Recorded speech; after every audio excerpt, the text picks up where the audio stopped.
edition of the show. So glad to have you, whether you're listening on your radio, streaming the show online at extrasports1300.com, or you've downloaded the Extra Sports 1300 app to do your listening. And that app, which is 100% free to download and use, is sponsored by Diversity Mental Health and Well-Being for All. It is a veritable cornucopia of topics that we will discuss over the course of the program, and I'd love to get your thoughts at 719-247-1313. You can call or text into the show. I have come to a decision here when it comes to evaluating quarterbacks. And I was thinking more about this after what I saw J.J. McCarthy do on Monday night, and also looking ahead to this Broncos-Colts game. Where you go, the where is maybe more important than that. And here's what I mean by that. Right? The two quarterbacks that I would rank the lowest out of last year's draft class would be J.J. McCarthy and Bo Nix. In terms of their talent, their ceiling, all this kind of stuff. But you put them in a situation, especially when you juxtapose it to what Caleb Williams has been doing, right? Caleb Williams is a more talented quarterback than Bo Nix or J.J. McCarthy. I don't think that is arguable. And look at where Caleb is. Look at where Bo Nix ended up. And look at where J.J. McCarthy is. All of them are varying degrees of talent. They're first-round picks. You may not agree that they all should have gone in the first round, but first, second round, we're not talking about, Brock Purdy or, some of these later draft picks, right? These are talented quarterbacks. First round, second round, we can argue about that. Bo Nix performs, and then you see J.J. McCarthy come out, and it wasn't great at first. And then he leads the Vikings on 3 consecutive touchdown drives and wins against Caleb Williams' team. It's something that continues to need to be harped on. Because we have started to move in a direction where we understand that the organization is complicit in the failure of a quarterback. But you're just seeing these examples of, like, Kevin O'Connell might be able to do this with anybody. And I know it's week one. I'm not trying to overreact to week one. But what I'm saying is Kevin O'Connell did what he did last year with Sam Darnold, right? Even to a lesser extent, Kyle Shanahan, what he was able to do with Sam Darnold. And then Kevin O'Connell, his first game post Sam Darnold, he gets J.J. McCarthy, helps J.J. McCarthy rally the Minnesota Vikings for a win over a team that is already on their third play caller and second head coach in Caleb Williams' short career. Which quarterback, not which quarterback is more talented, because that's Caleb. But which quarterback has the better environment to succeed, and that is J.J. McCarthy. Now, I like Ben Johnson, and I'm not out on what he can do with Caleb Williams. But I'm saying look at what kind of a mess the Bears were last year, right? So we get these stories of quarterbacks who weren't taken number one overall, or maybe they were the third quarterback taken or the fourth quarterback taken, and they end up being more successful. Is that because we whiffed on the talent evaluation? Maybe to a degree. We underestimate some guys, perhaps. Where did these guys end up? And we talk about it every draft, right? It's probably for the best that quarterback X falls in the draft. Could you imagine if Lamar Jackson was taken in the top 5 picks of his draft and didn't land in Baltimore? I don't think Lamar Jackson, as supremely talented as he is, would be this. Patrick Mahomes is a generational talent, has a chance to go down as the greatest quarterback of all time. And a lot of that is him. But also, would that have been possible had he not ended up with Andy Reid?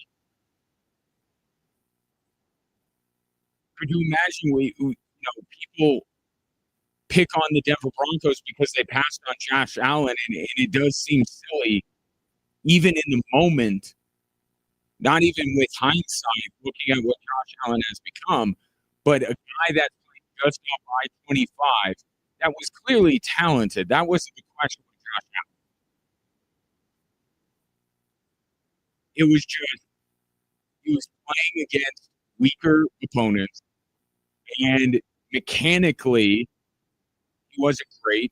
Accuracy-wise, he wasn't accurate. I don't know if the Broncos at that time could have gotten out of Josh Allen what Brian Dable did when he was.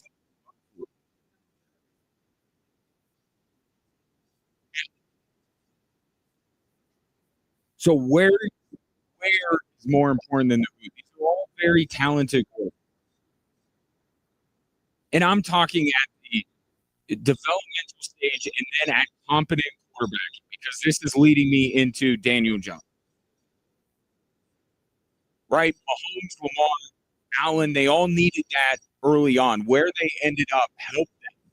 But what we're seeing now, because they were allowed to force, because they were in a good system to bring them along, now we're seeing them separate themselves from everybody else because they are just that much better than everyone.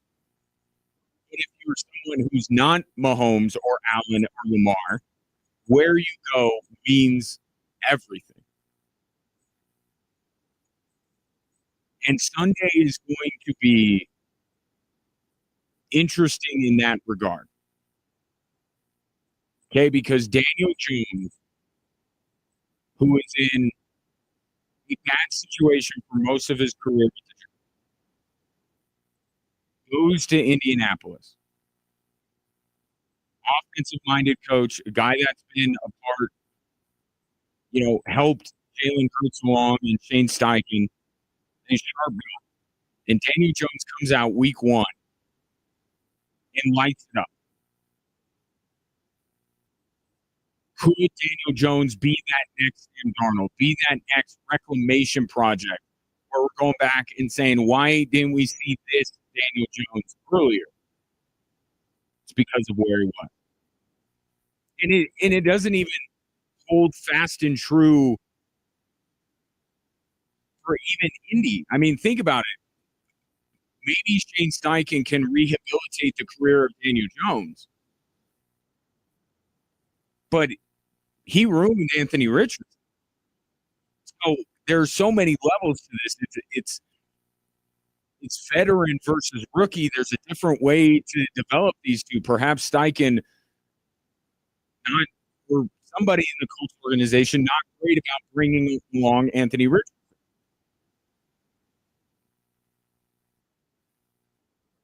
But where you end up as a quarterback, even when you are a guy as many years into his career as Daniel Jones, it matters so much.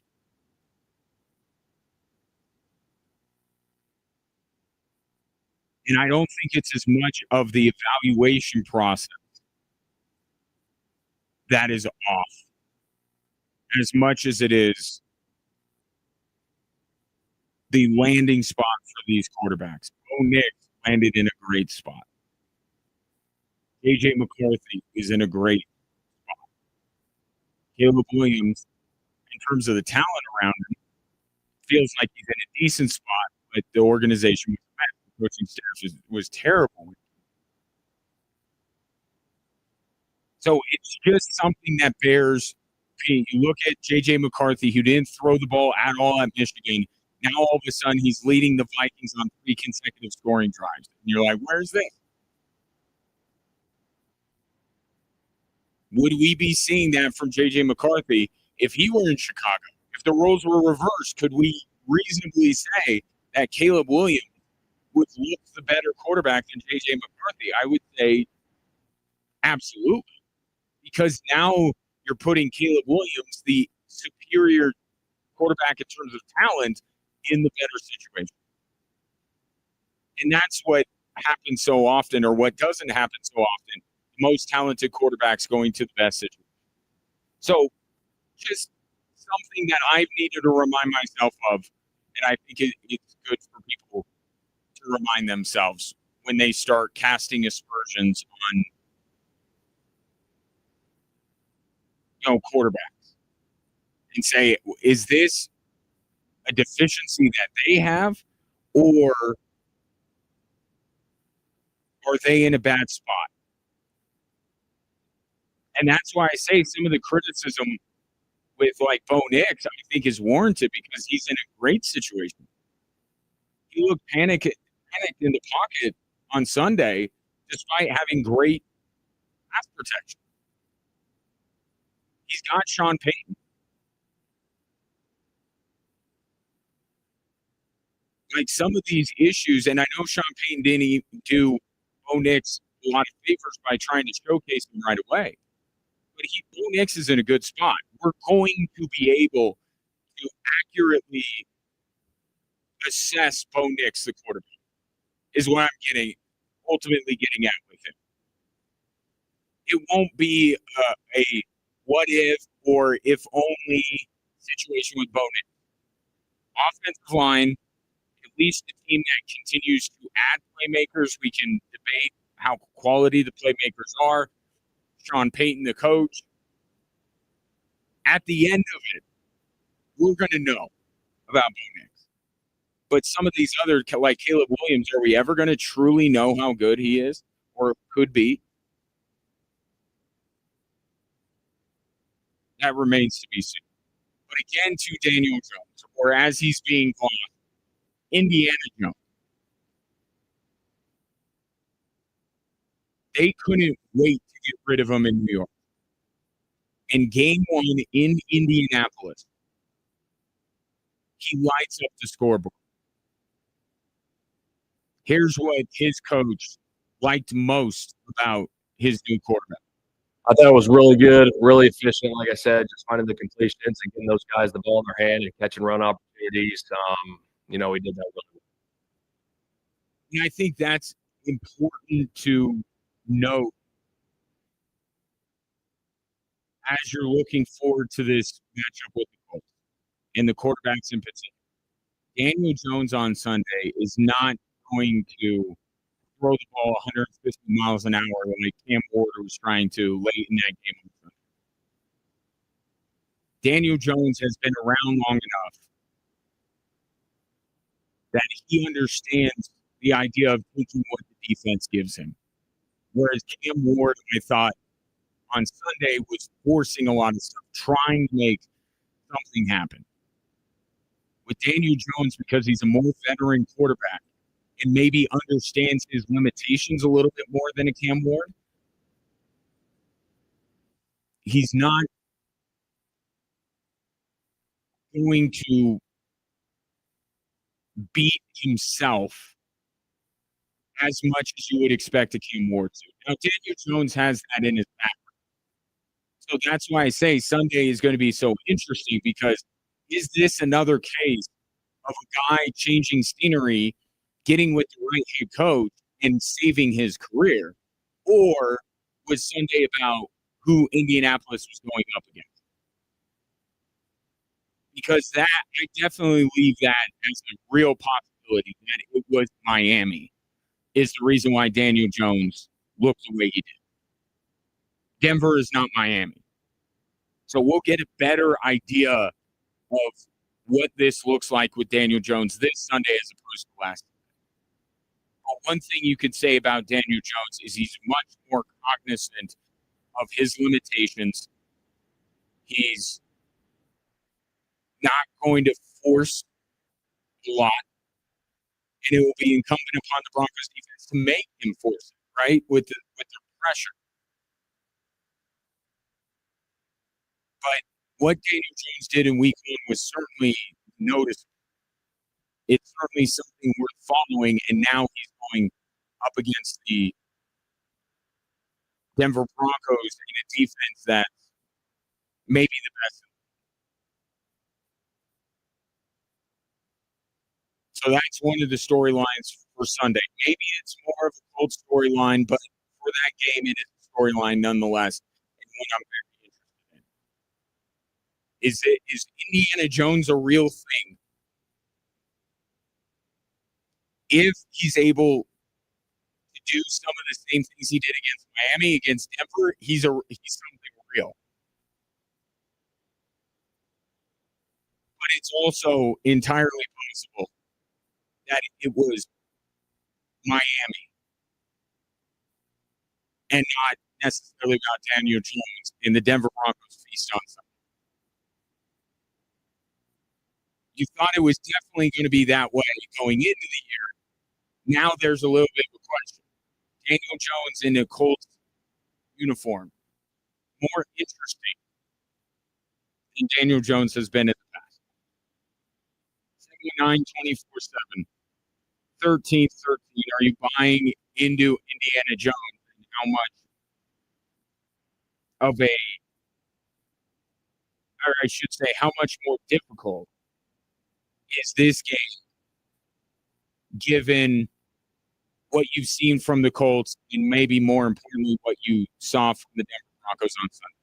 Just getting underway on this Wednesday when I return. Does any school in the state of Colorado know who their quarterback is? I submit to you, they do not.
Trans-Siberian Orchestra returning to Colorado Springs with its winter tour. It will be two spectacular shows, November 16th, 2:30 and 7:30 at the Broadmoor World Arena. Tickets go on sale Friday, September 12th at 10 a.m.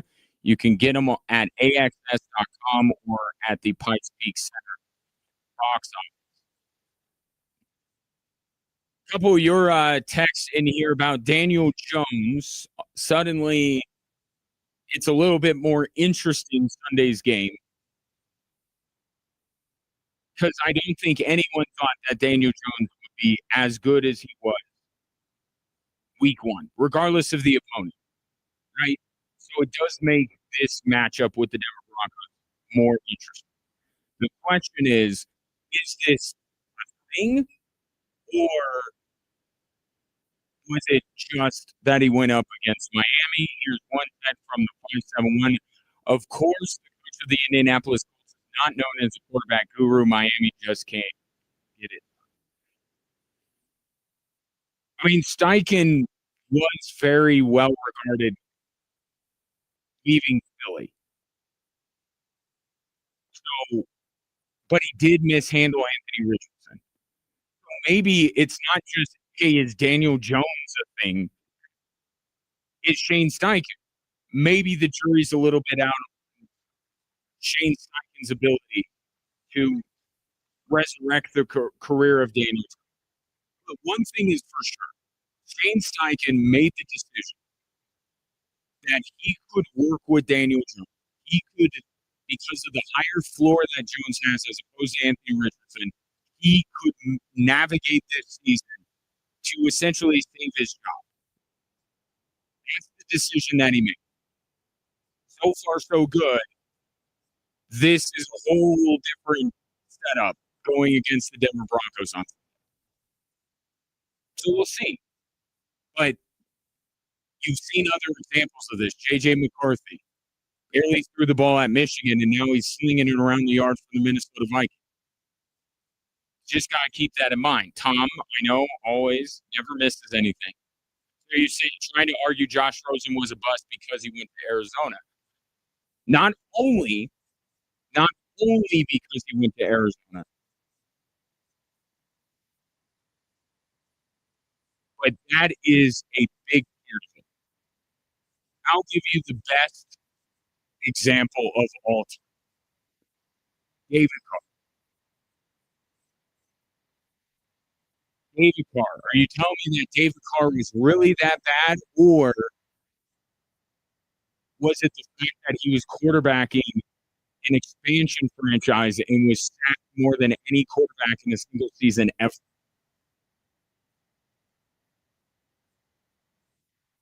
Because I don't, and Tom, I know you're trying to, you know, dig at me a little bit, and I appreciate that.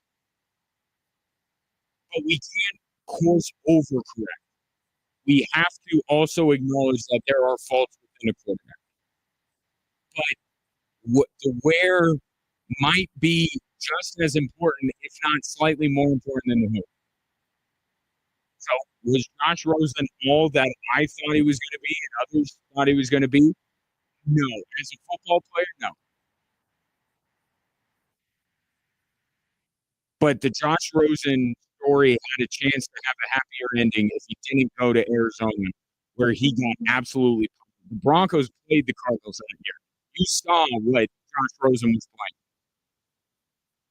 It's not to take away any responsibility that these young quarterbacks have. It's like going back to my comments on Monday about Sean Payton needing to do better for Bo Nix, especially when we're talking about these young quarterbacks. It is very much more about the support system and what these quarterbacks have around, right? Because they are in their infancy as NFL quarterbacks. They need nurture. They need guidance. They need a lot of stuff to be successful. And quarterbacks, and you can bring up other instances of quarterbacks that just didn't. David Carr, Josh Rosen, Drew Lock, make a local example. I wasn't a huge fan of Drew Lock, but you look back, did the Broncos do everything right to help him? I don't. That's why I say, would Josh Allen have become this Josh Allen had he been drafted by the Broncos? I'm not so sure where the Broncos were at that stage in their franchise. So it's not saying that all these quarterbacks are great, and if they fail, it's only because of the organization. But I think the scales are being a little bit tipped in the other direction more and more every day.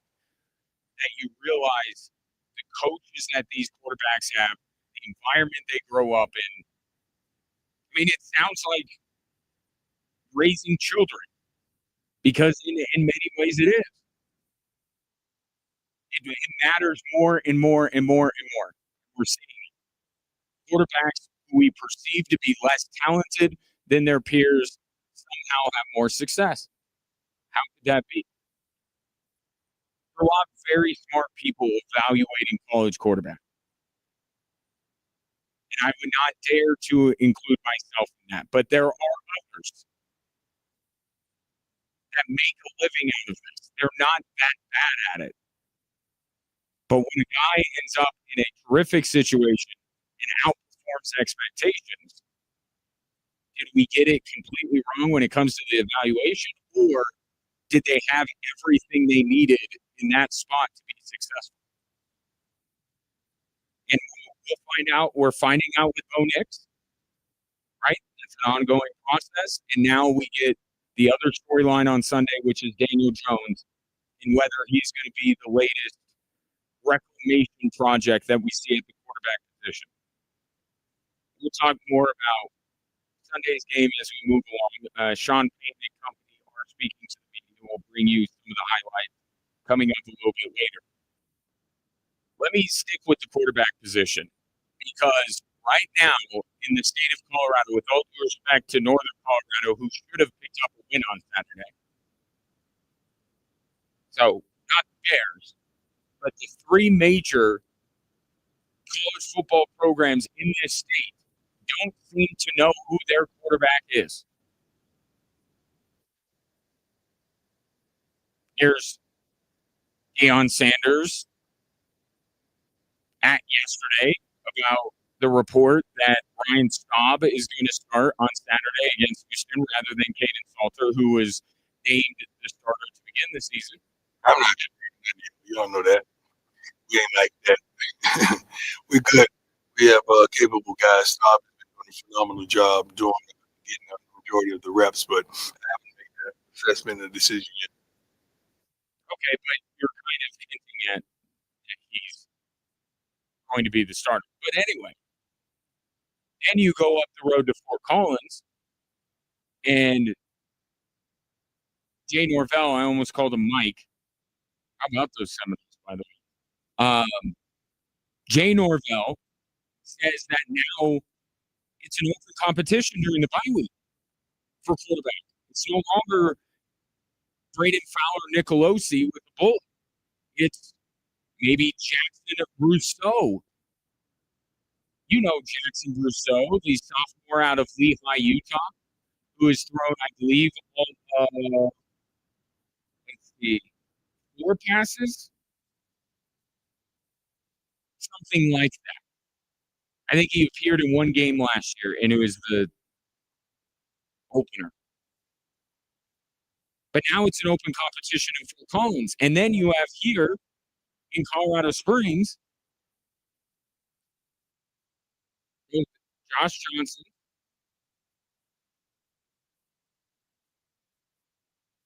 There's an or there with the Air Force quarterbacking situation. And Troy Calhoun insists that he needs both quarterbacks. And here's what he said the plan was regarding his 2 signal teams. As good as the game proceeds, I'm pretty adamant both guys really help us. The upside that each guy has I feel strongly about it. Well, he likes both of them quite a bit, and he's been fairly adamant about that. And look, there's nothing that you look at from the Bucknell game to say, either Josh Johnson or Liam Zarka disqualified themselves from consideration. Right? They both played well, but it was Bucknell. So Troy Calhoun's saying he's still going to have. So let's start with that quarterbacking situation and work our way back to the original with his CEO. I understand the idea that you will need two quarterbacks because of the nature of the way Air Force uses their quarterback. Right? They run the ball, they take a lot of punishment, they get dinged up. From a health perspective, I get the idea that both quarterbacks need to be ready at all times. But do they both need to play in every game, especially when there's nothing to really separate them in terms of what they bring to the table? I actually think they have a lot of similarities, just because both move well, both realize how important, how adept, how skilled you have to be, and how strong you have to be with your hands. And like you've heard me say throughout the course of the season, we're going to need two highly productive guys for us, especially at that position. So I don't understand why if Liam Zarka does not necessarily bring a different dynamic than Josh Johnson, it makes it even more so to me that you just choose one. And if we're basing it off what you saw against Bucknell, I think it has to be Josh Johnson. Not that Air Force can't go to Liam Zarka at some point. But the way Josh Johnson played, you gave him the start for whatever that mattered. The guy played extremely well, and he brought something or showcased something more. To Troy Calhoun's point, Liam Zarka can do some of this stuff, but he was on full display with Josh Johnson. His ability to hit those throws down the seam, something that Troy Calhoun says is so important in his offense. Well, we have to have that separation, right? As we go throughout the season, there are going to be times where, whether it's man free or whether it's zero coverage, we have to be able to put some one on one. And in the years when we're really efficient offensively, ultimately one of the compliments or a huge part of it is, you hear me say, yards per attempt, yards per completion, being able to generate some big plays.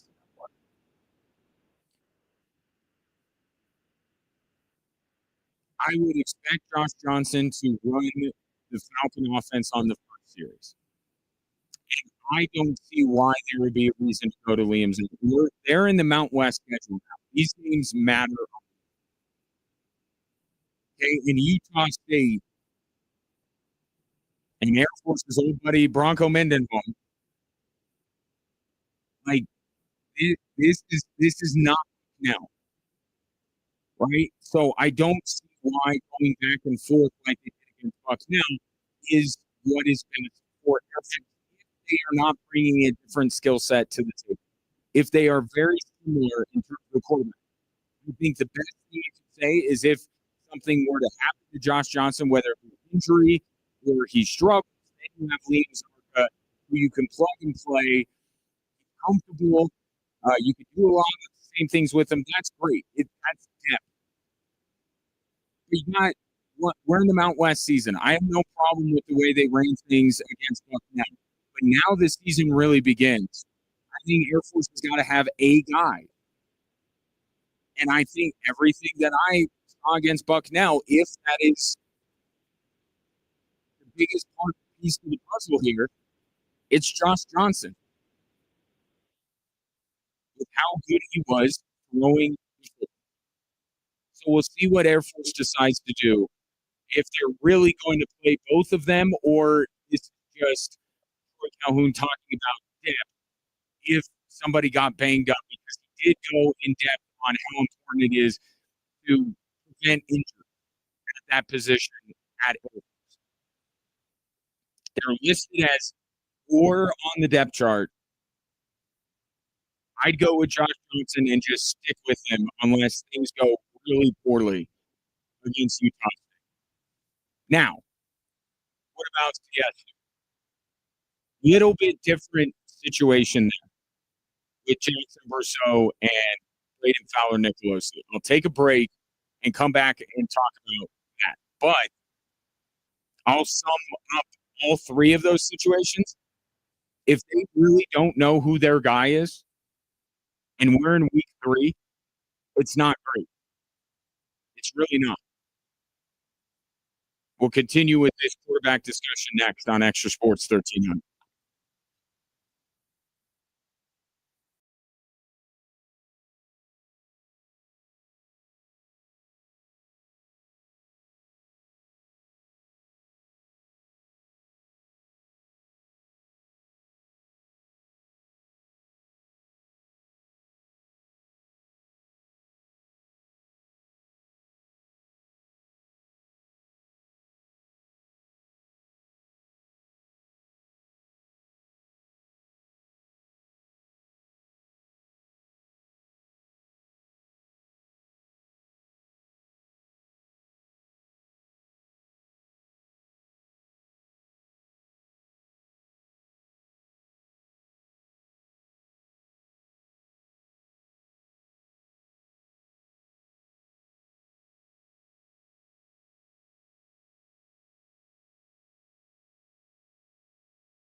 Guess what happens tomorrow?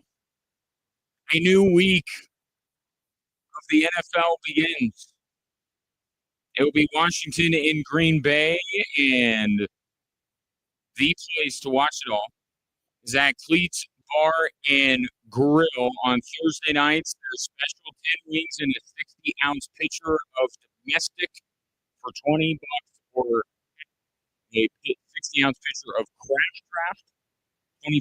And you can watch the game on any one of their 19 screens. That is Cleats 6624 Del Monaco. So there's a crisis, maybe in some people's minds, certainly a conundrum when it comes to the quarterbacking situations of Air Force, CSU, and CU. And I think they are all different in nature. I think they all have different aspects. With the Falcons, I think it's two quarterbacks that don't really have differing skill sets, and neither has really set themselves apart from the other in their mind. I do think that Saturday against Utah State will call for them to have a guy. They don't have to tell us who that is. That is their prerogative. I think it will be Josh Johnson. But now we're in the Mountain West season. You had the chance during the bye week and during the Bucknell game to do further evaluation. Well, you got to have a guy. And then know that if something happens with Josh Johnson, which you hope it does not, obviously, you have a capable guy to come in and do a lot of the same things in Williams. With CSU, Jay Norvell introducing the idea of Jackson Brousseau battling Braden Fowler and Nicolosi. This feels to me like perhaps in some small way, Jay Norvell throwing Ram fans a bone here and saying, like, I know you're upset about what happened against Northern Colorado, the fact that we should have absolutely lost that football game. I know you've got some lingering feelings about the way that we should have won the Washington game but didn't. So now we're trying something, right? I feel like when you're someone who is not guaranteed he'll be back as the head coach the following year, I think you do things like this. You try to explain things. You try to show that you are exhausting all options and all going down all avenues to try and fix things. I think that's part of it. But I also think this is motivation for Braden Fowler Nicolosi. I'm going to ask Jessica Mendoza this question when she joins me next hour.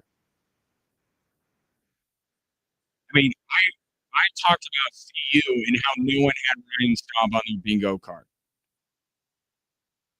At least there was another quarterback in that conversation. There was never that I saw, maybe in the deep recesses of Colorado State Rams Twitter, maybe there was a call before this season to replace Braden Fowler Nicolosi. I haven't seen it. And I checked last year, that happened. CSU turned it around in the second half of the season with Braden Fowler Nicolosi as the quarterback. So this is new. To me, this is not Jay Norvell seriously considering Jackson Brousseau. I think this is Jay Norvell maybe throwing CSU fans a bone, but I think this is a motivating factor for Braden Fowler Nicolosi. Like Braden Fowler Nicolosi, the guy that Jay Norvell got up there repeatedly and said that a school in Manhattan, Kansas wanted Braden Fowler Nicolosi for $600,000, which I still, not calling anybody a liar, that can't be true. Not that much money. It can't be. Or it's just it just shows the crazy state of college football that they'll throw around $500,000 to get any quarterback just because. But Braden Fowler Nicolosi has been the unquestioned starter. right? Really, since he took the field explosive, right? It was a little bit interesting that he was going to start that game because of the rivalry and the hostile environment and all that kind of stuff. But since then, has him being the starter even been questioned? I don't think that.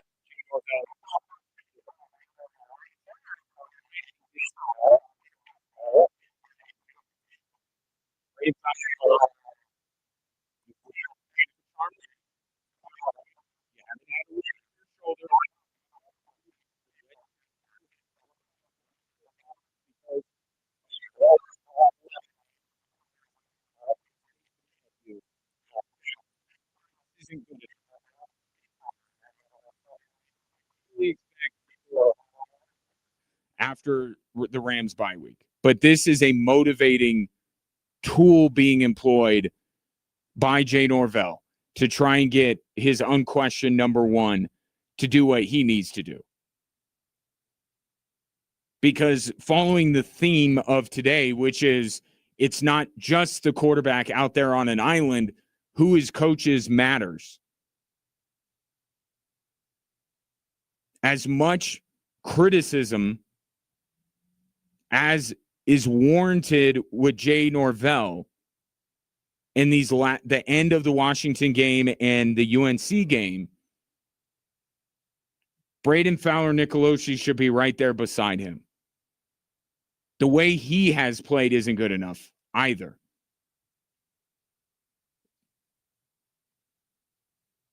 So it's this CSU situation is different than the Air Force situation. Because Air Force didn't have a clear number one, didn't have anyone really grab that job. And now they've just run out of time in trying to figure out who that guy is.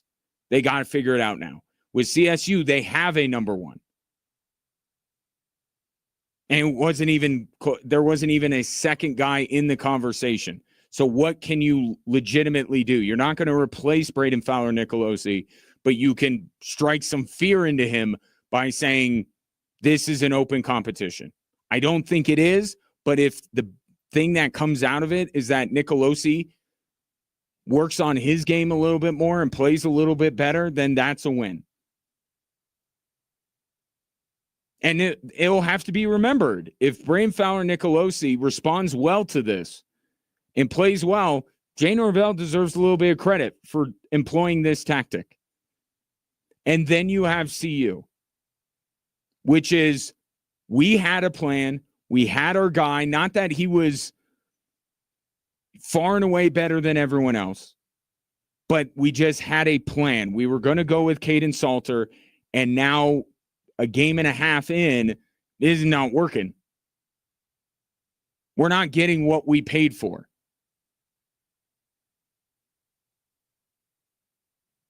And now they're skipping right over Julian Lewis to go to Ryan Staub, who no one was talking about. And I think you can say legitimately that the only one of those three schools that you know they have, and I'm not talking about whether they're good enough to do A, B, and C. I think there is only one of those three schools that actually truly knows who their quarterback is and is confident in that, and it's CSU. They're just trying to give them a little bit of a push. CU, I don't think, has any idea, and Air Force is in a situation where they could go either way. But all three at the same time, trying to figure things out at the most important position in football. Not what you love to see.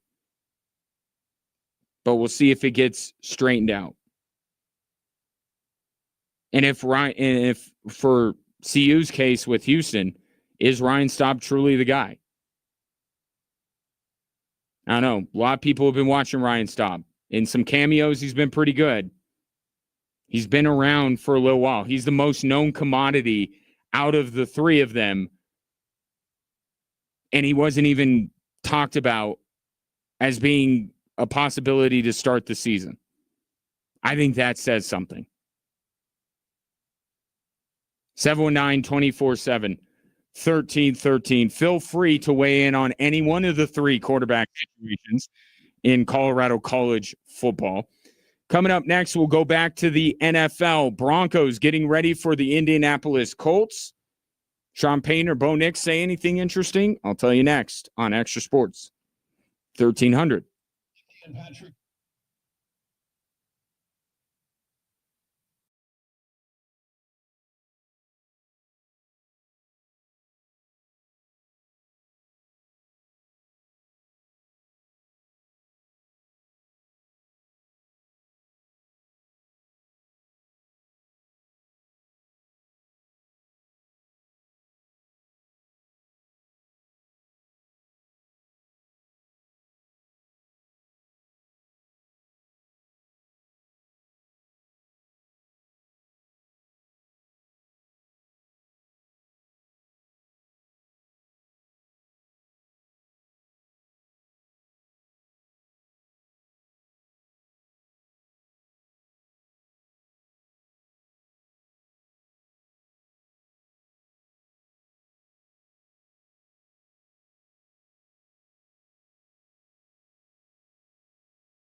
Welcome in hour 2 on this fine Wednesday afternoon in Colorado Springs. Jessica Mendoza, KKTV 11, will be my guest in less than 20 minutes. We'll talk Broncos, a little bit of her beloved CSU Rams as well. You can be my guest, especially if you are watching the show on our social media platforms, whether it be Facebook, Twitter, Instagram, YouTube, the handle all the same at XTRA Sports 1300. Go ahead, follow, subscribe. That way you don't need me to keep spelling out the handle. You just know right where to go. And while you're there, you could just drop a comment and I'll get to it during the show. Easy peasy.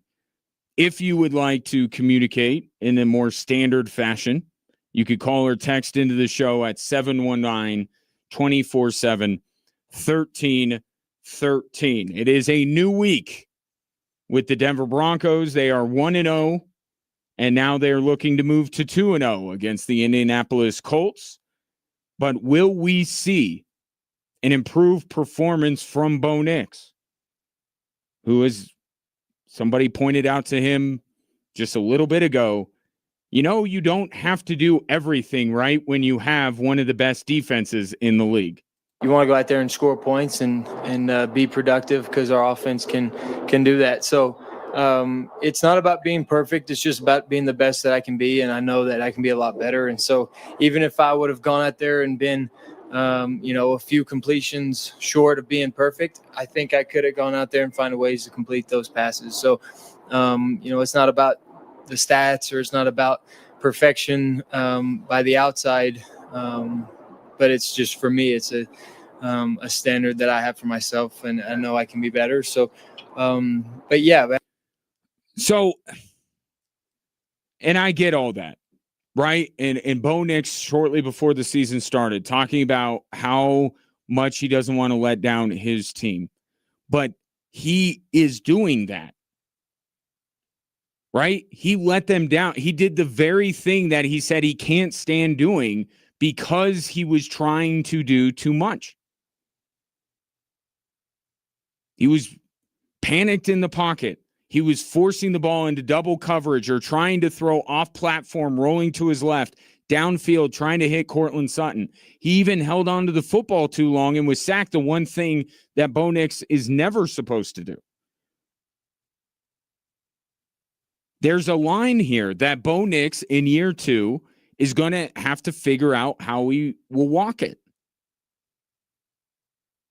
But he is not a quarterback that has to put his team on his shoulders. They're not built that way. He has a ton of help.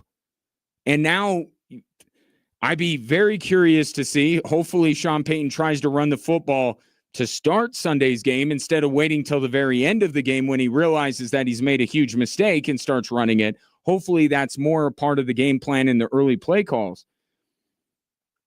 But given what you saw against Tennessee, it looks better, the run game. And if that's true, if it really is an improved run game, Bo Nix has even more help than he did last year.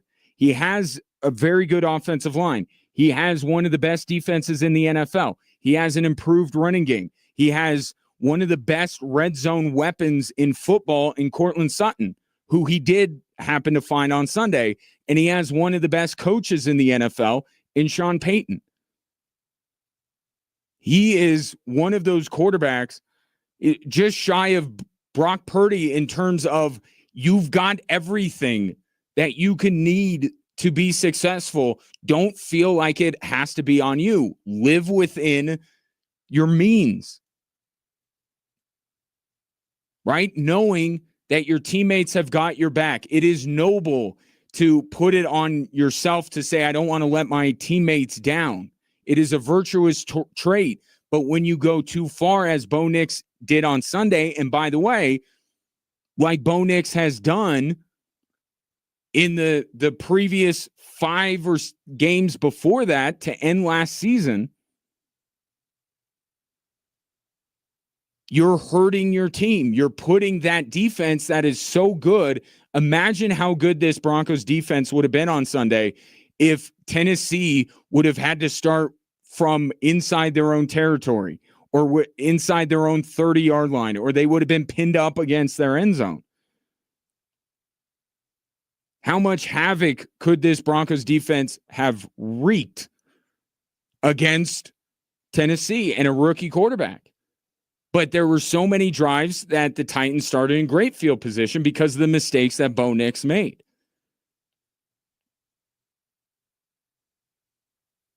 Talked about on Monday the fine line between being a fiery competitor and being a hothead. And I think Bo Nix was on the wrong side of that line with him jawing at Jeffrey Simmons and showing up Lucas Kroll. There's another line that he has to walk between wanting to be a guy that helps out the team and wanting to take on that responsibility of helping the Broncos win games and not wanting to let down his teammates, and a guy that's going beyond his means in order to do it to the detriment of the football team. And it's all of that you learn in year 2.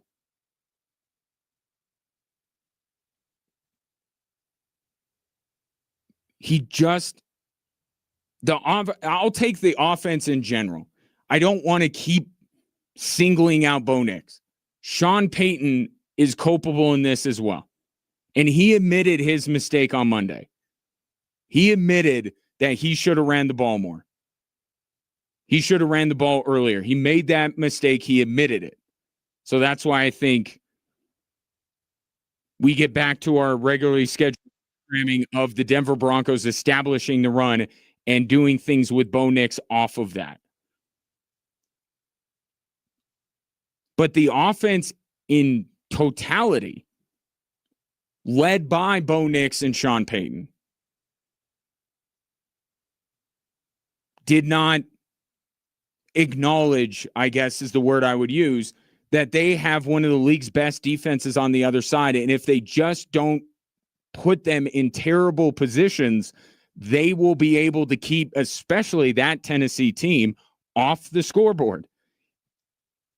Heck, they even kept Tennessee off the scoreboard when they were put in a terrible position, right? That's one of the biggest stories of the game, is that despite the Broncos' mistakes and despite the Tennessee Titans having really good field position on multiple drives, they couldn't turn it into points. But Indy is going to be more capable than Tennessee was of burning them for that.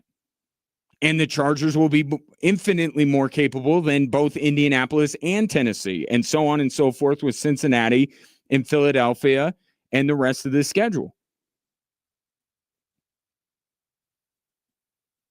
So the Broncos were extremely fortunate on Sunday for 2 reasons. One, because they were playing the worst team in football, but also because of their defense. It's great that Bo Nix, and I get it. I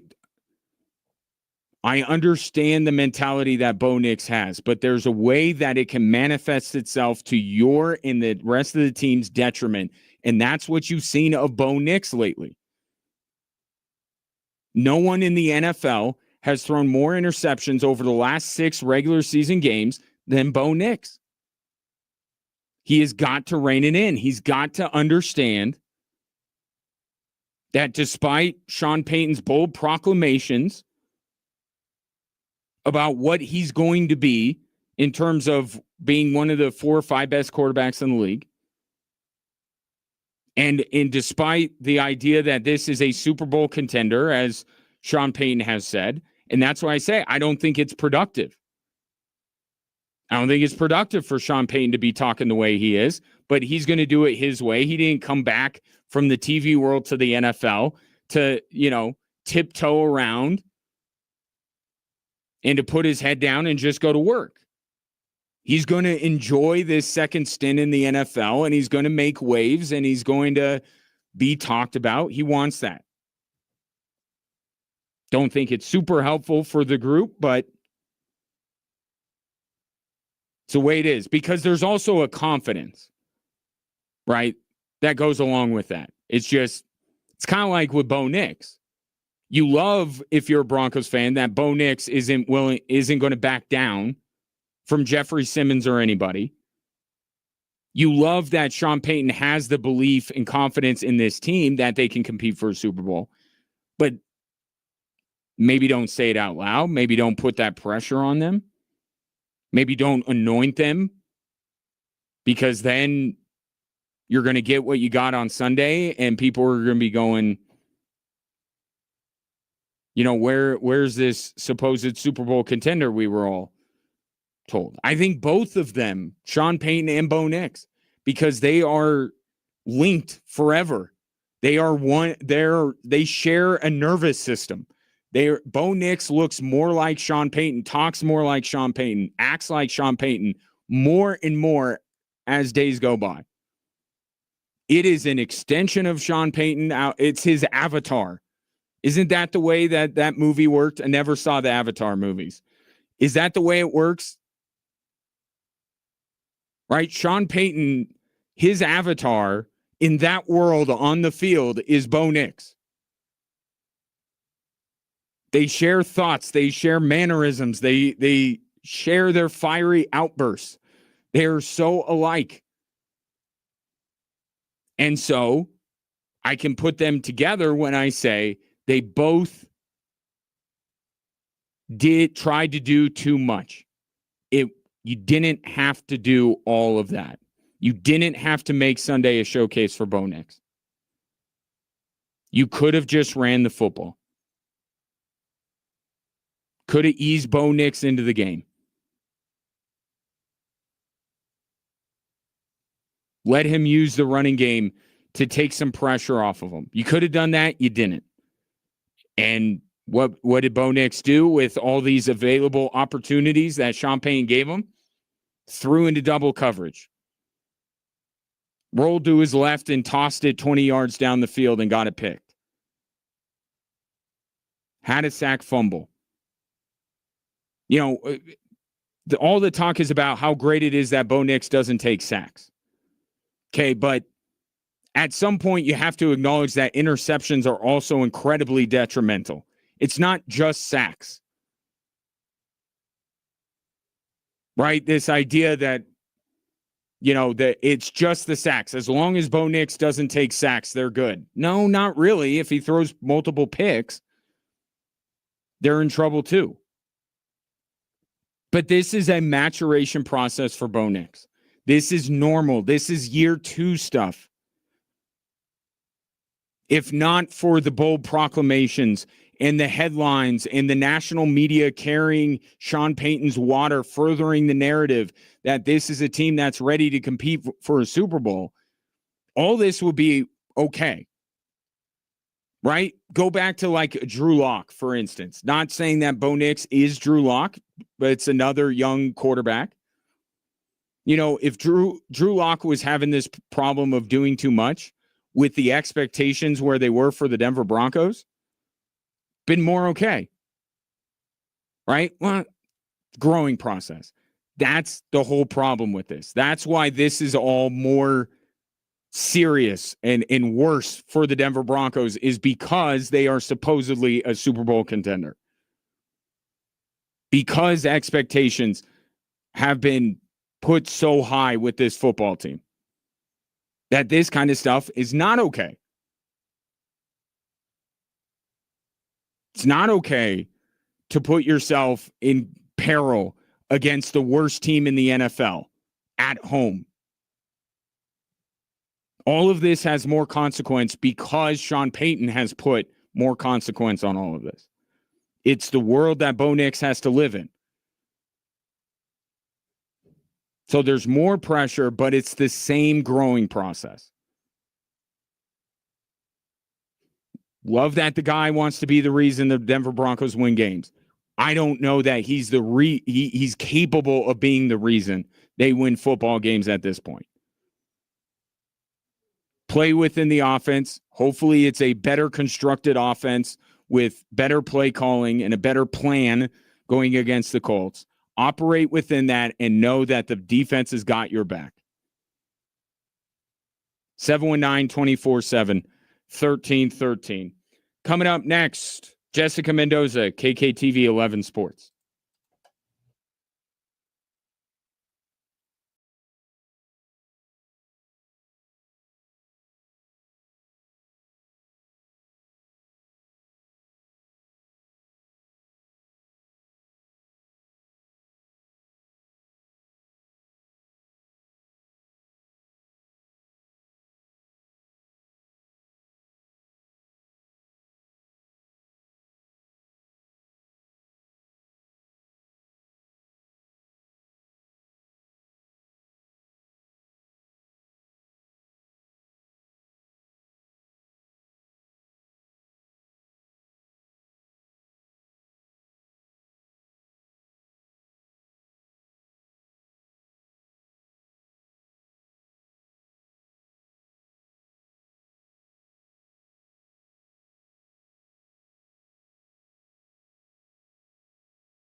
Broncos now fully focused on the Indianapolis Colts. We are, I think, dividing our attention. Still some lingering thoughts from week one, but we are looking forward certainly to Sunday's game against the Colts, a game that has gotten a little bit more interesting because of the Broncos' performance, but also because of the Colts' performance in week one. Joining me now to discuss from KKTV 11 Sports, it is Jessica Mendoza. Jessica, how are you? Doing good, Ryan. Thanks so much. Happy to be here. So I'm going to cheat off of your homework. Anything stick out to you that I played some Bo Nix audio about trying to do too much? Beyond that, anything catch your ear when it comes to the Broncos' first press conference of week 2? I think it was more so I really enjoyed listening to Pat Surtain today. He was just a guy that here at KKTV we haven't talked about yet this week. We've talked about various other members of the defense and the pass rush. But Pat Surtain had a PBU and didn't allow a single reception in week 1. I think he was only targeted one time that he had the PBU, and he was asked today, what would you say is a perfect performance for you? And he said, I don't know, maybe like three interceptions and 3 pick sixes, 3 touchdowns, and I just think that's great to hear from the reigning defensive player of the year. And I think sometimes we just kind of he goes by without the week goes by without us talking about him because he's just such a steady constant for this defense, but he's so important. And so I just wanted to kind of give him that shout out, and I'm going to be giving him a shout out on our show, of course, today. Just for the way that he holds himself every week, and he shows up ready, knowing that he's probably not going to be targeted much, but every week he's prepared. But isn't that in and of itself say who Pat Surtain is, right? The fact that we are not talking about him is the best compliment that we can give him in a weird way, because it means that teams aren't throwing at him. But you mentioned what he threw out is his perfect. He may have to do that every game to win Defensive Player of the Year again. If that's a goal of his, he might need 3 pick sixes on Sunday to put himself back on the radar. Who's he going to cover primarily on Sunday? Oh, that's a good question. I'm not sure, and they didn't really talk about that today. But he's always on the best receiver, on the opposing team. So I like when they move him around a little bit, though, because I feel like the way he's able to shut down one receiver, that's extremely important for the defense. But I also like kind of when they throw off the quarterback, like, okay, where is PS2 now, and what side of the field do I need to avoid, and who do I need to avoid targeting as well. So I think as the game goes on, as we start to see who maybe is a hot topic and who Daniel Jones is preferring to throw to, I think that can totally change.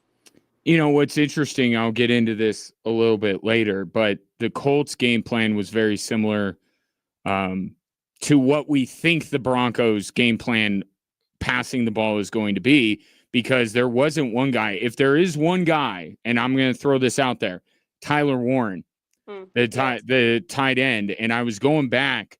I don't know if you can recall both. I know Travis Kelce didn't play in the second matchup between the two teams last year.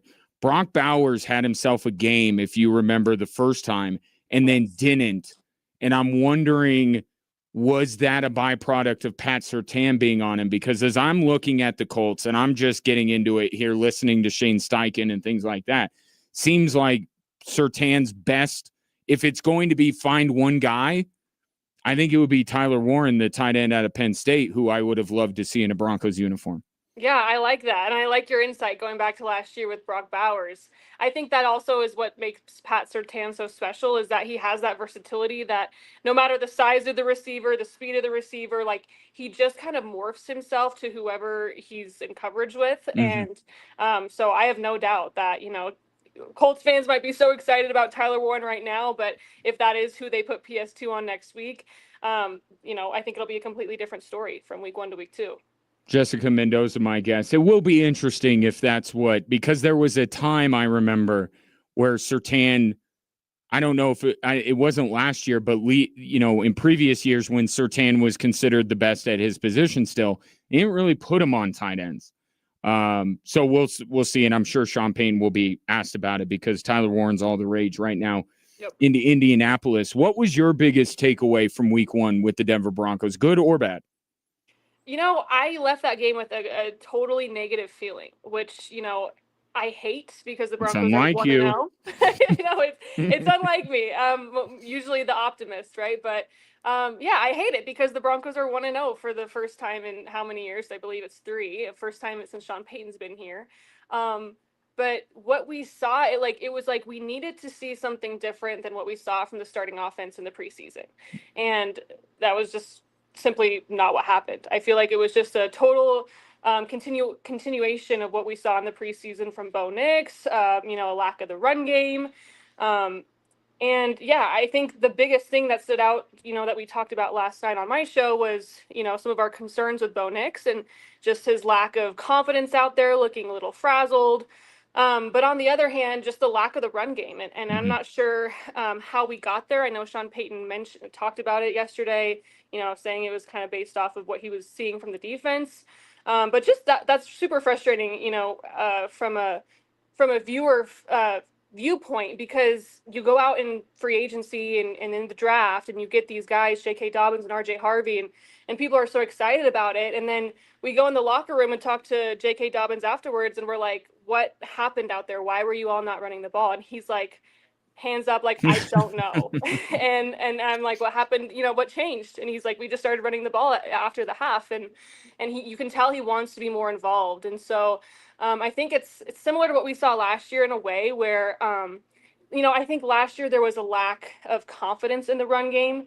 But also, like we talked about again last night, just Sean Payton wanting to showcase what Bo Nix can do to a point where it's hurting him and not helping him.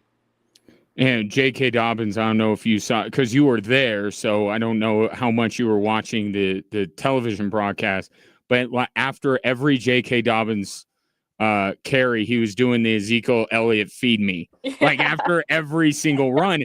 And the way, to be honest, and I think that's I guess it's a positive thing wrapped in kind of a negative thing. The negative thing is that the Broncos didn't get to the run game sooner.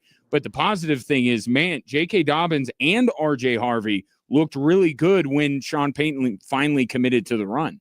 Yeah, so coming up tonight at 10, we're going to kind of be talking about what needs improvement. That goes back to Bo Nix and kind of his footwork, what the Broncos can rely on, and that's going to be the pass rush. But then maybe what's exciting and new. And for us, that is going to be specifically R.J. Harvey, because in the couple times that he was handed the rock, you could see the vision, you could see the big play ability, the explosive play ability that, we talked so much about during training camp and from his college days. And so small sample size, but I feel like from what we saw, Broncos country, that's something you should be really excited about. Jessica Mendoza, my guest. Did you see that Cortland Sutton was on the field for 95% of the offensive snaps on Sunday? I did see that, yeah. That is crazy. I don't know who the number 2 receiver is on the Denver Broncos, but there is no debate who's the number 1 wide receiver on the Denver Broncos. No, absolutely not. And that kind of goes back to what we were talking about with Pat Surtain, right? Sometimes we go by without talking about him because he's been around and he's been so constant. I wouldn't say Cortland is as consistent, of course, or dominant as Pat Surtain is, but I just think he is kind of that guy out there that Sean Payton trusts and he wants out there, whether it's because he's going to be targeted or because, he is just that, that leader on the field that, in a way probably brings Bo Nix a lot of calmness, and we saw such a lack of calmness from our second-year quarterback on Sunday. So I wonder if maybe that had a little bit to do with it. What are you looking for in terms of the Colts? Like, are you looking at any?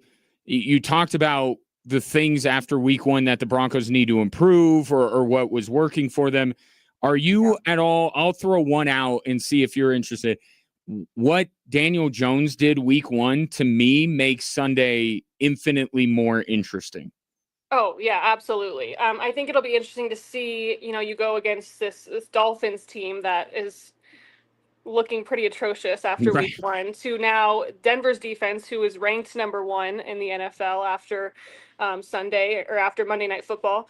So I think, though, what'll be really important for the Broncos, and you're right, a matchup that's now a lot more interesting, is something that Sean Payton talked about just a few minutes ago, and that's kind of controlling the controllables for the Broncos offense. And really, I think it's going to be about, possession and not turning the ball over, because he mentioned what happened early on in this game. It was like it was like bang, bang, bang when it comes to the Colts just like hanging points on Miami. All of a sudden it's 3-0, and then a turnover, and then it's 10-0, and things just got really out of hand really quickly in this game for Miami. So obviously Bo Nix is looking to have a much better performance in terms of not turning the ball over. But I think it's going to be, if we are going to rely on the run game a little bit more, we got to be able to trust these running backs that they're not going to cough the ball up. I think that those turnovers can become pretty pretty important and concerning if they happen and continue to happen. But again, you have this safety net in this defense that continues to hold strong, and clearly Miami does not have that. So I do think that's a good thing. I do feel good about the Broncos going into week 2, and I hope that we just had such a small sample size because of those 2 joint practices in the preseason, that I'm hoping that we'll see that the Broncos really take this week very seriously, and maybe got humbled a little bit, and just in terms of like what they really need to focus and work on going into week 2. Let's shift gears. Jessica Mendoza, was it a catch? You know what I'm asking about. I think people know what I'm asking about when it comes to the game that was in Fort Collins over the weekend. All right, Ryan. I told you, I warned you that I was going to put you on the spot about this. I know, but you're going to be a little shocked because some new video has surfaced. Whoa, wait, I did not see this. Is this the Zapruder film or something? Is there a different angle of the Northern Colorado touchdown? Yeah, you'll have to go look at it. I'm looking at it right now. Alex Cardona Films on TikTok. It was shared by Justin Michael on X. Okay. Last night you asked me that question, and I said flat out no. It was a catch. It was a catch. Or, sorry, I said yes, it was a catch. Yeah, right. This morning I'm looking more into it, and I had told you yesterday. I said I haven't seen a single angle that tells me otherwise. But it was like the Ram gods came down and put this on my timeline today. It's from a completely different side of the end zone, and you do sort of see the ball. You actually see it pretty well. You see it come out and roll under the receiver as he's catching it. So I do encourage you to go check that out. Okay. Well, I'm not on TikTok. Okay. Well, the video's on X, so you don't need to be on TikTok. Good. Okay. But here's the problem. Okay. That doesn't make me feel any better. I don't feel any better, knowing that maybe this was truly an incompletion. Also with that, I don't see how the crew was able to determine that on the field, and they overruled their own call pretty quickly there too. So that's an issue as well. But yes, the problem ultimately was that the Rams were even in that situation, period. Right. And you saw Jay Norvell today say that Jackson Brousseau is competing. Do you think that's real, or is this Jay Norvell trying to motivate BFN? I want to say that it's real, because I believe that Jay Norvell is just as tired of this narrative as the rest of Ram fans are. But it's hard for me to believe that this second string quarterback could get to the level that he needs to be ready to go and really beat out BFN I know they have a bye week, so that certainly helps, but it's hard for me to picture anyone but BFN starting for the Rams in week 4. Yeah, I think this is a motivational tactic, and I don't blame Jay Norvell. He's under a lot of heat, so an added bonus is, hey, Ram fans, I hear you. We're doing something. I don't think it results in Braden Fowler Nicolosi being supplanted either, but this is Jay Norvell kind of showing, hey, we're looking at everything, and maybe I don't think that there's even been a conversation about Nicolosi being supplanted since he took the reins against CU. Has there been?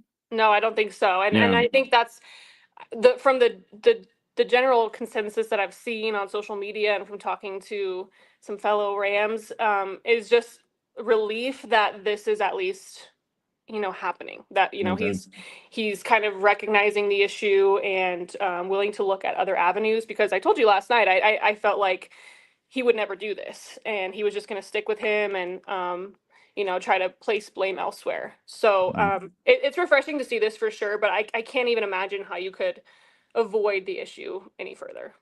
Yeah, I think there are two other major institutions in the state of Colorado that I don't know if they fully know who their quarterback is, and that's Right. the team up here, just to our north, and then the one not way to the north because that's Fort Collins, but north and east in Boulder. I don't know that either of those two schools know who their quarterback is. I think the Rams at least do, but they need to prod Braden Fowler, Nicolosi a little bit. Again, the Rams have a bye week, so they can figure some stuff out. So, yeah, you said Surtain is a big topic of conversation on your show tonight, and also what went right, what went wrong in week one? Yeah, and starting to look forward to week 2 as Yeah. well. But like you mentioned, like I don't want to beat a dead horse, but kind of looking closer Pun. at looking closer at some of the footwork for Bo Nix just in week 1 and how he was kind of reverting to some of those rookie tendencies. We're going to talk a little bit about that as well. Nice. 5:30 and 10. Watch Jessica on KKTV 11 News. Jess, appreciate the time and the insight as always. Thanks, Ryan. You bet. That's Jessica Mendoza, KKTV 11 Sports, joining me here on Drive Time Sports. Take a break, come back, and wrap up hour 2. Still plenty of time left in the show. 719-24-7. 1313 is the number if you want to jump aboard.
719-24-7. 1313 is the number. Got this text in. It's a good question from the 719. Are your, I think it's beloved Kansas City Chiefs going to be 0-2 to start this season for the first time in a long while? I am mentally preparing for that. I'll tell you that much. I haven't really come out yet on whether I think, because your point is valid. And think about this too. Not only have the Chiefs not started 0-2 in a very long time. You know, the last time Patrick Mahomes lost 3 consecutive games, if you include the Super Bowl, obviously they lost Super Bowl, lost week 1. I don't think he's ever lost 3 games in a row, even spanning from one season to the next.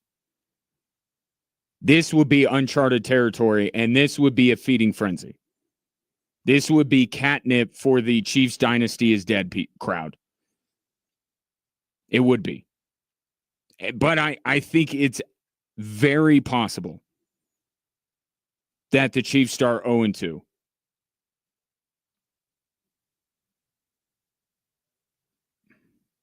I mean, the Xavier Worthy injury is what's kind of thrown a wrench in it, because the way I look at the Chiefs, they don't need both Worthy and Rashee Rice. They don't need both of them. And you could say, well, they needed both of them on. Well, they lost Xavier Worthy. Right? So they didn't have Xavier Worthy the whole way through. I think they can survive without one or the other. Without both, I don't know how the Chiefs are going to fare. I guess where I'm at with this game is it is entirely possible that the Chiefs start 0-2. It is the Philadelphia Eagles, but I think that the Eagles were gettable. I think they were. I think the Dallas Cowboys, if CeeDee Lamb comes up with either one of those 2 catches late in the game, I think Dallas might have won that game.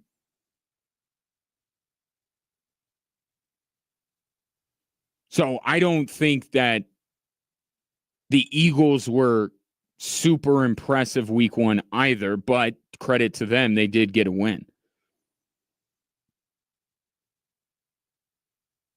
Maybe I'm just in the mode.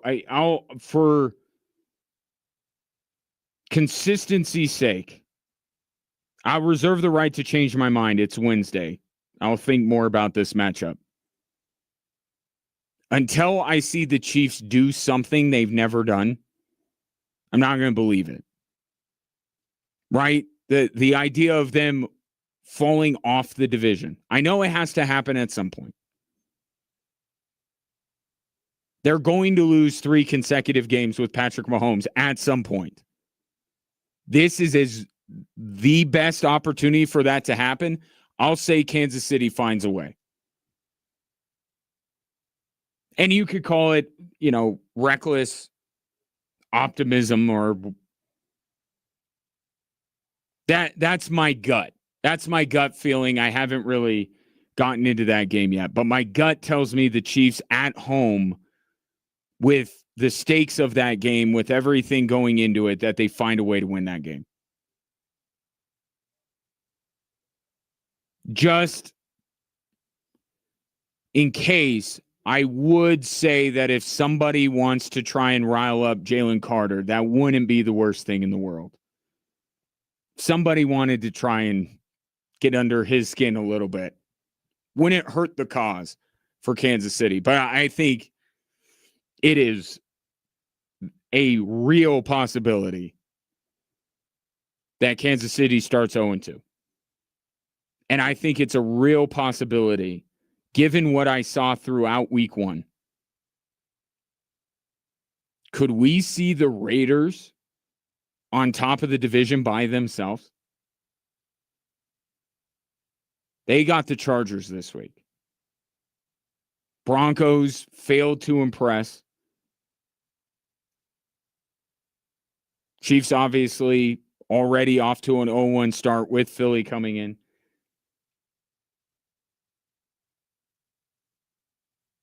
I would say that the Chargers and Chiefs would be, or I'm sorry, Chargers and Broncos would be both 2-0 after this weekend, but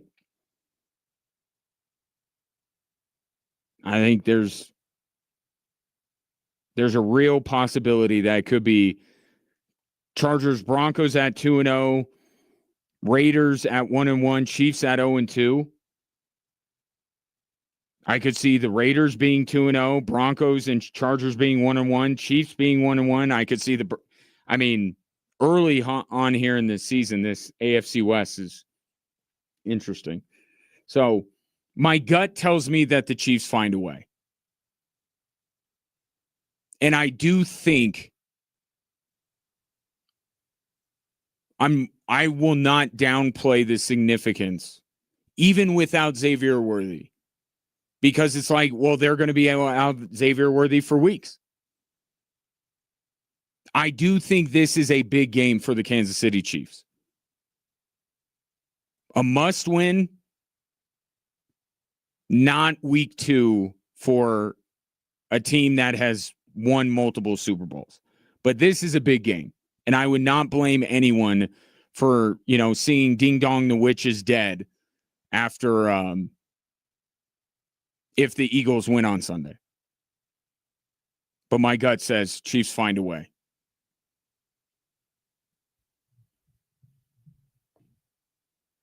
Good text. 719-247-1313. Derek texts in news on where I haven't heard anything. I have. I lie. Day to day. Update on Worthy is day to day.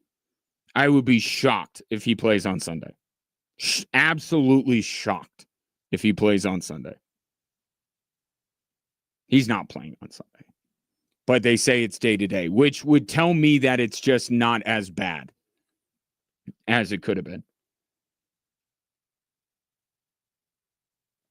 Speaking of injuries, and probably an injury that you care a little bit more about than Xavier Worthy, Sean Payton gave kind of the same prognosis with Dre Greenlaw.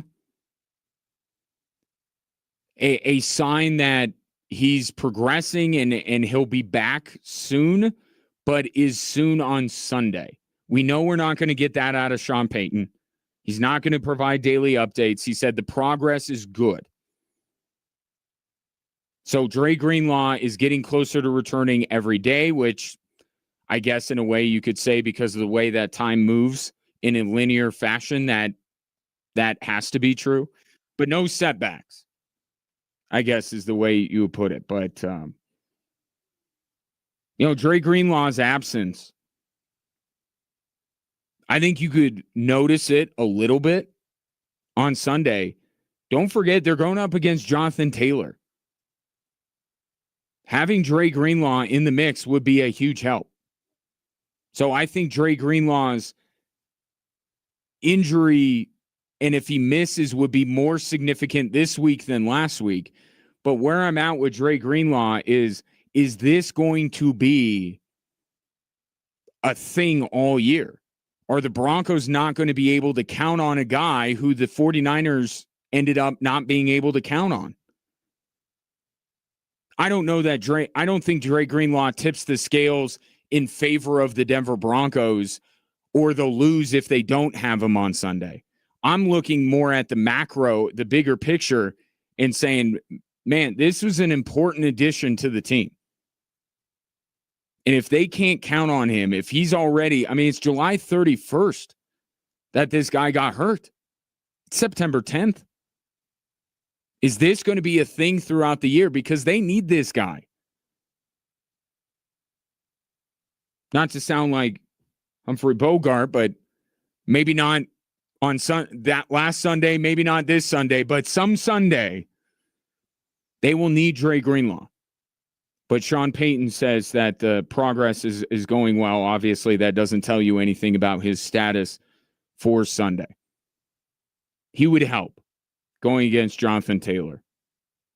Remember, before he did one of those dropping of the football right before the goal line, he was having himself a pretty good day against the Broncos in last year's matchup. 719-24-7, 1313. This text coming in. Chiefs won't beat Philly. Once again, you underestimate their QB. SMH.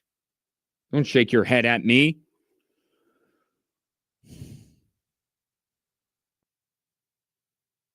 I don't underestimate Jalen Hurts on a big stage, and this is a big stage, but Chiefs have George Karlaftis. He can catch Jalen Hurts better than the Cowboys did. I think you're underestimating the Chiefs quarterback. How about that? Turn that around on you. You think I believe the Chiefs will find a way to win because I'm underestimating Jalen Hurts. I think you're saying that the Chiefs won't beat the Eagles because you're underestimating the Chiefs quarterback. I mean, did the Eagles look that impressive? The Cowboys had every opportunity to win that football game. Every opportunity. So it's not like the Eagles look like a wagon in week one.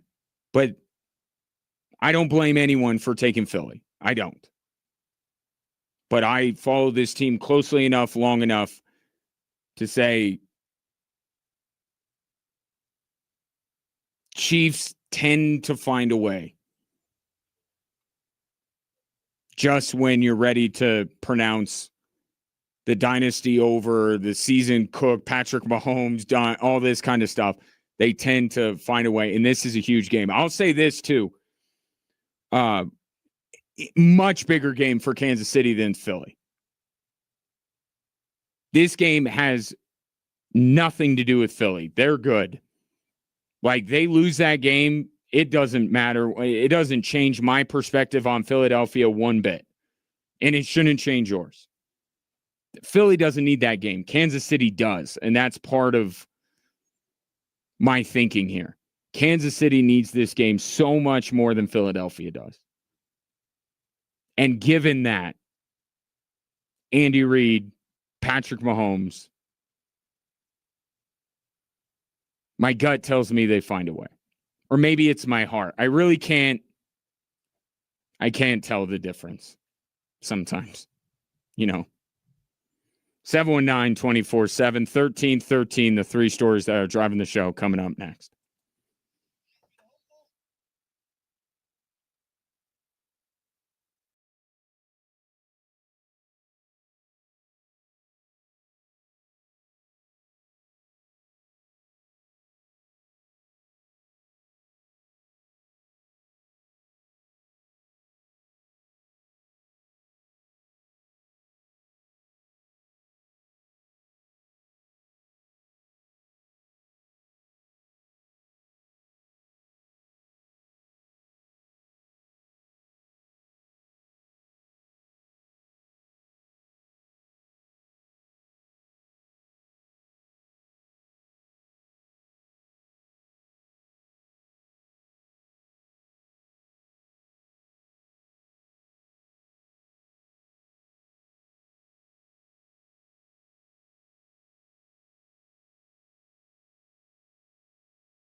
Hello there. Welcome in hour 3 on this Wednesday. So glad to have you, whether you're listening to the show on air, online, or through the app, or whether you're watching the show on our social media platforms. You know the ones: Twitter, Instagram, YouTube, Facebook. While you're there at Extra Sports 1300, feel free to drop a comment and I'll get to those.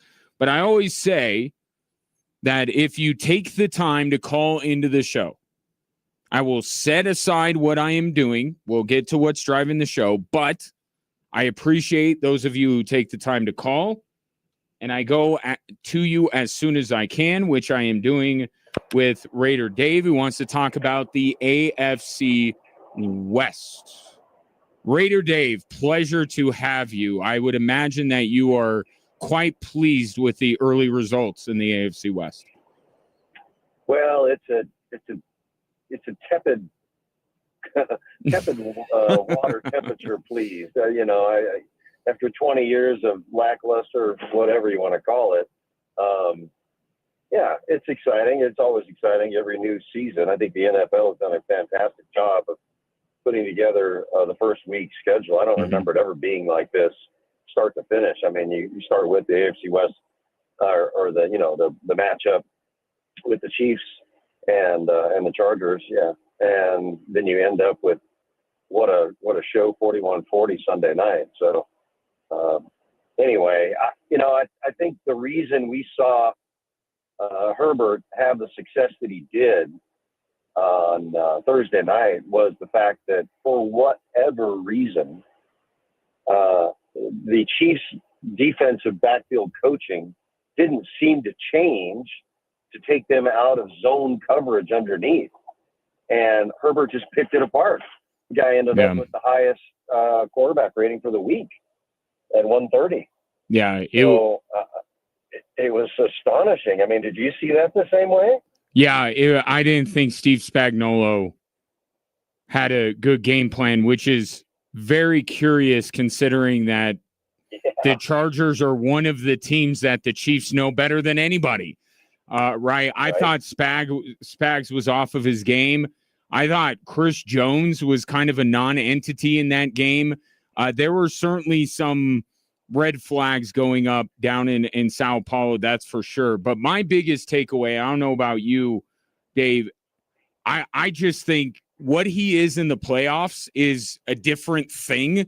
And we'll get to the Justin Herbert playoff conversation when we get there.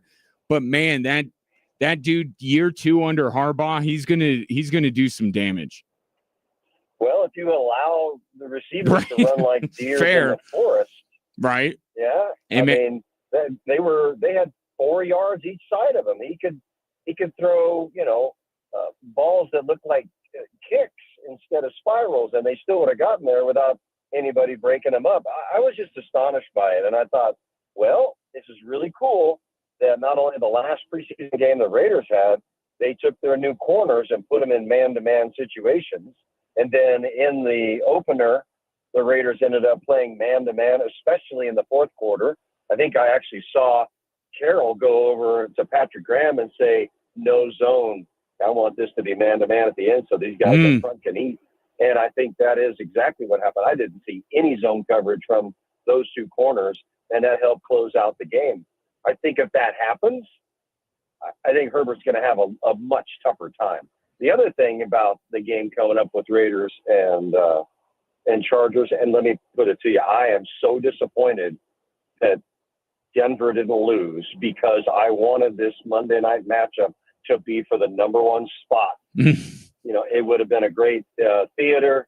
Doesn't matter if it's Raiders or anybody else. When you can go 2 games into the season and clearly have the 2-0 team and everybody else in the division be that or less than that, I think it's a fantastic thing, and it sets it up for drama throughout the season. It's a lot of fun to watch for.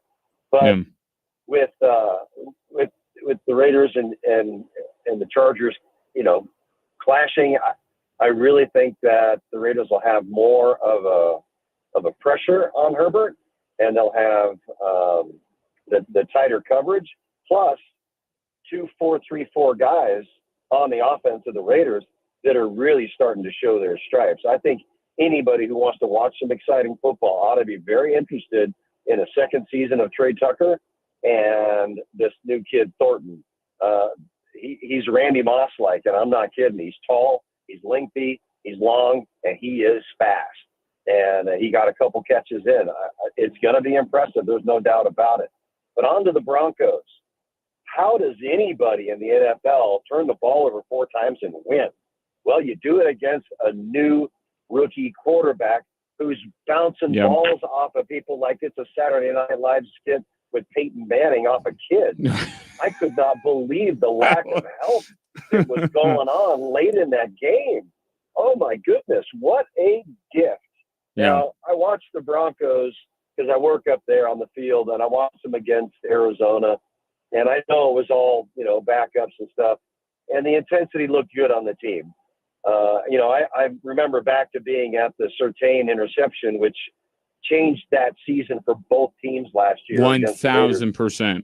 Great point. And there was nobody in the entire state of Colorado that could have been led across that end zone from right to left by Jacoby Myers, who should have been smart enough to keep him over there. But he led him all the way across, knowing that the ball was going to try to go to Bowers. There would have been nobody in the state that could have returned that like that. And somehow, Myers led him all the way across. I just thought it was the dumbest thing because it did change the Raiders' season for sure. And the Raiders were moving the ball on the Broncos. And I know the Broncos only 5 games in last year, but they were touted to have a really good defense. And it did get better than that in the rest of the year. The Raiders, defense got a little bit better too, but was hampered by 9 missing personnel. 9 starters went out on the Raiders. Take 9 out of the starting 22 of any team and see if you can win more than 4 games. So last year was supposed to be a really good year for the AFC West. I think this year is going to be what last year was supposed to be. And I wish Bo Nix and the Broncos all the luck in the world. I don't know about a sophomore slump or not. Maybe they were trying to force feed him a little bit too much. Mm-hmm. Maybe you're right. Maybe he was biting off more than he could chew, trying to put more on his back than he needed. It is a team game. He's got to realize that he doesn't have to be the only one to try to win this. But the Bronco defense did a darn good job keeping him in that for sure, even under some bad field position areas. Yeah. We and Raider Dave, thanks for the call. Yeah. Please you got call it. more often. Fantastic call and fantastic insight into the AFC West. Couple of things. I think we tend to be a year early on our bold proclamations, right? Last year, to your point, was look at the AFC West. Look how loaded it is. Well, it was very good, right? It had 3 playoff teams, but it wasn't top to bottom a complete division. I think you're right. Now they have the chance, and I think I've said this on air. I think that the Raiders are going to be a pain in the you-know-what. And they already were. Like, New England is a team that a lot of people, including me, are very high on, and the Raiders went in there and spoiled their opener. I think that's the role the Raiders are going to play. I don't think they're a threat to win the division, but, man, they're going to win some games that are going to mean something. Tiebreakers, divisional standings, like, they're going to win some meaningful games this year and really ruin other people's seasons. I really believe that. But we tend to be a year early on our bold proclamations, and maybe this year now, top to bottom, the AFC West will truly be very good. Although I don't know that a lot of people had high expectations for the Raiders last year. I think it's with the addition of Carroll and company that people think more highly of the Raiders. But yep, could still be for first. Doesn't sound like you're too keen on the Indianapolis Colts on Sunday, but it could be for first place, that game between the Chargers and the Raiders. Again, good call. 719-247-1313 if you want to get in here, perhaps, about the 3 stories that are driving the show.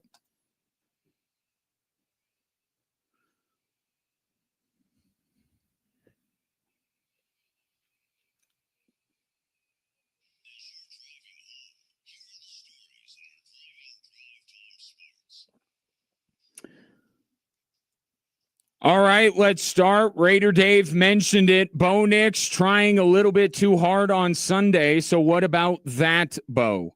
You want to go out there and score points and be productive because our offense can do that. So it's not about being perfect. It's just about being the best that I can be, and I know that I can be a lot better. And so even if I would have gone out there and been a few completions short of being perfect, I think I could have gone out there and find ways to complete those passes. So it's not about the stats, or it's not about perfection by the outside, but it's just, for me, it's a standard that I have for myself, and I know I can be better. So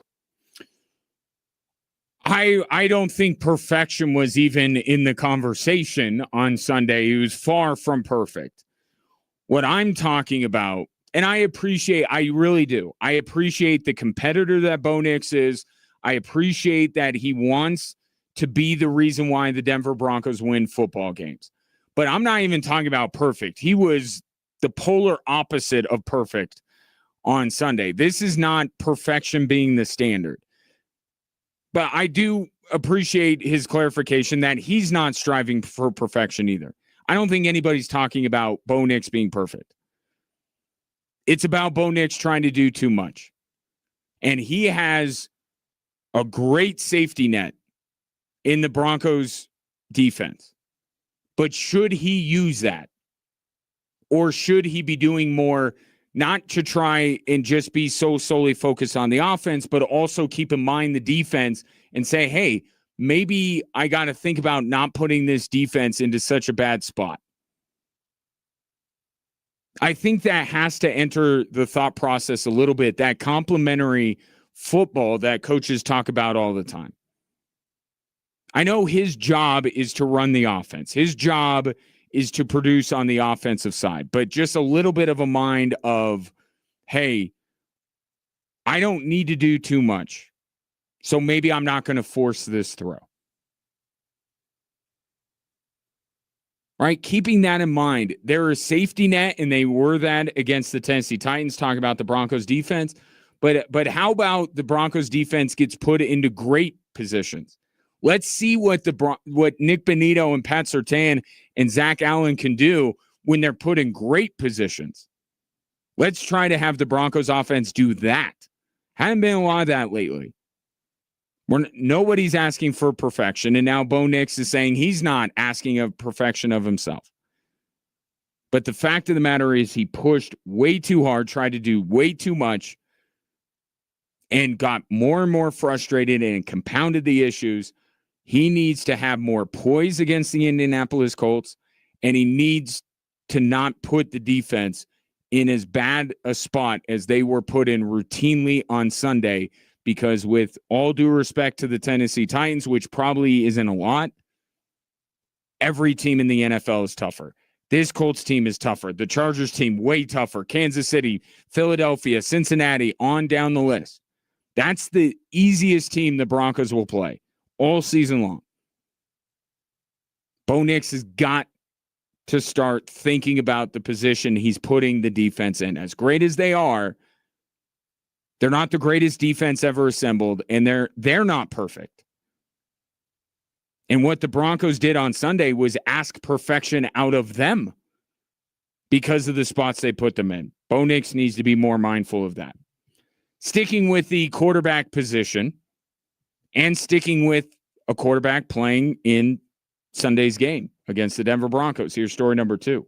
I thought it was really good, really efficient. Like I said, just finding the completions and getting those guys the ball in their hand and catch and run opportunities. We did that really well.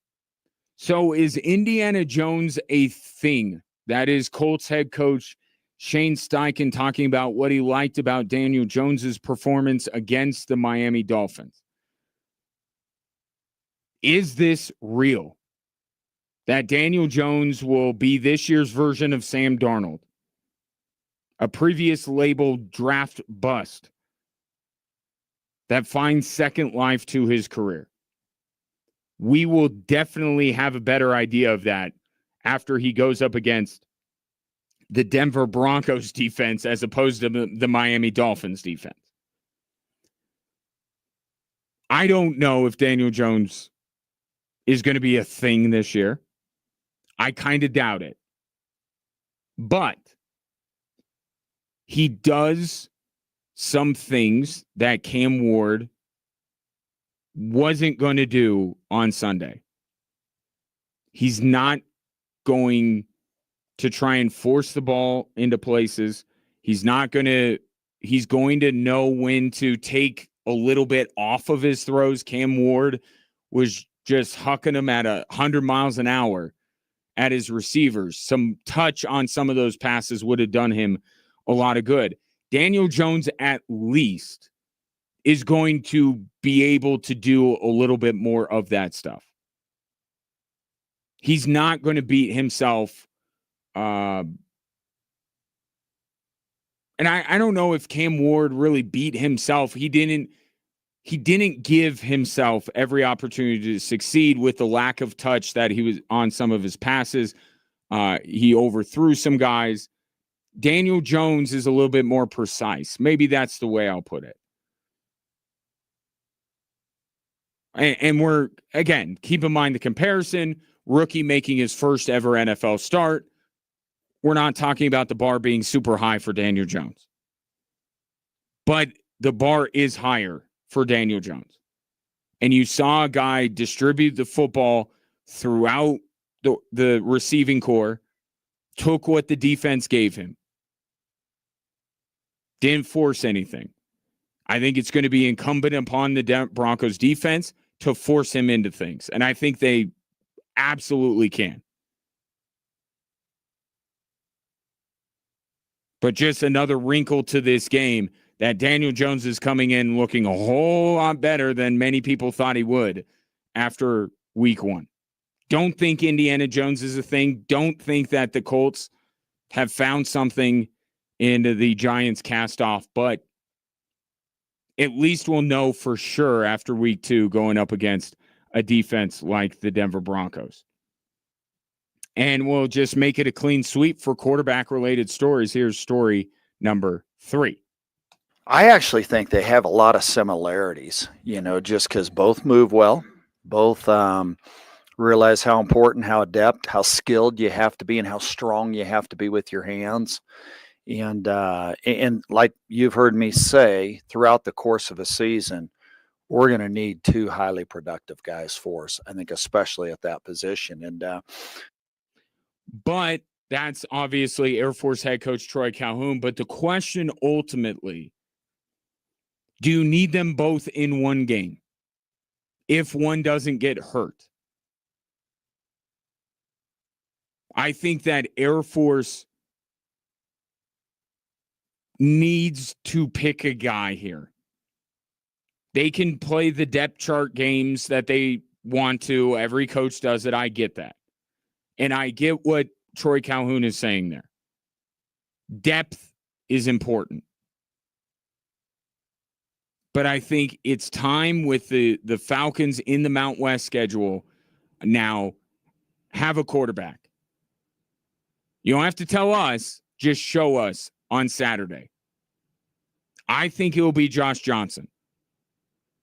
I think that's the guy with his ability to throw the ball downfield. If Liam Zarka were to present some added running ability or something that Josh Johnson couldn't, then I would say, all right, maybe there's room for, maybe there's a little bit more of a decision here. If they're both similar quarterbacks, take the best one and go into conference play with him. I think that's what Air Force will do. I think Josh Johnson is that guy.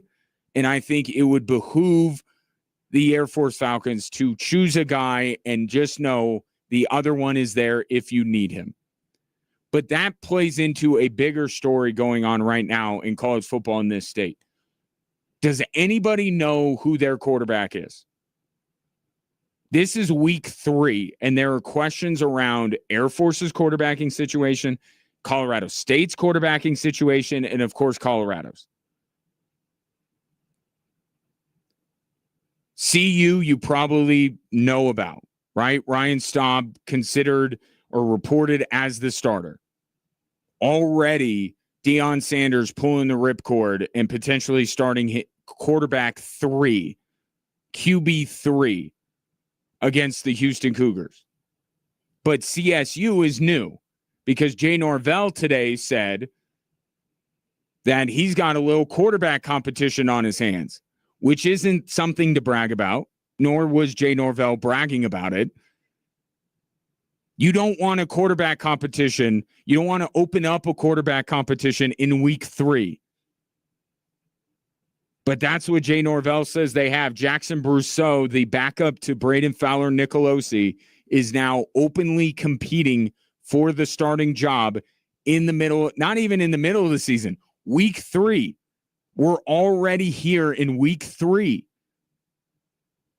Now, my thought is it's kind of like Air Force. If they don't know who their quarterback is, that's not good. I have a sneaking suspicion they do. And it's Josh Johnson. With CSU, I kind of feel the same way. I feel like this is a motivating tactic for Braden Fowler-Nicolosi, who has been the unquestioned starter of this team ever since he took the field in Boulder a couple years ago. And this is Jay Norvell saying, I'm trying to push you a little bit here. And also, I think it's him throwing Ram fans who are frothing at the mouth a little bit of a bone here to say, hey, we're evaluating everything. We're opening up everything. We know this is not good, what has gone on for 2 weeks. But if they're seriously thinking that Jackson Brousseau will give them a better chance to win in the Mount West, oh boy, CSU's in a lot of trouble. I think this is a motivating tactic to try and push Braden Fowler-Nicolosi. I don't know if it'll work, but I think that's the impetus behind it. With Air Force, I think it's some gamesmanship. I think it's also the dangling the carrot, if you will, in front of these two quarterbacks and saying, hey, it could go either way. I think both teams know who their starter is, which is different than the school in Boulder. I don't think that the team in Boulder knows who their starter is. They don't know who their starter is with any great level of confidence. Like maybe they're set on Ryan Staub being the starter, but are they truly sold on Ryan Staub winning games for the Colorado Buffaloes in the Big 12? I don't think that they are. It appears that none of the 3 schools know who their quarterback is. My gut is telling me that that's only really true of one, and that's the Colorado Buffaloes. 719-247-1313. Take your thoughts on the 3 stories that are driving the show. Coming up next, Adam Silver weighs in on this Kawhi Leonard potential scandal. What's he going to do about it? That's next here on Extra Sports 1300.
Make sure you cast your vote for our nominees for the Extra Sports Athlete of the Week, sponsored by Blackjack Pizza and Salads. Appreciate their support in spotlighting some deserving student athletes in our area. The nominees this week, as nominated by you: Greg Moore from Lewis Palmer.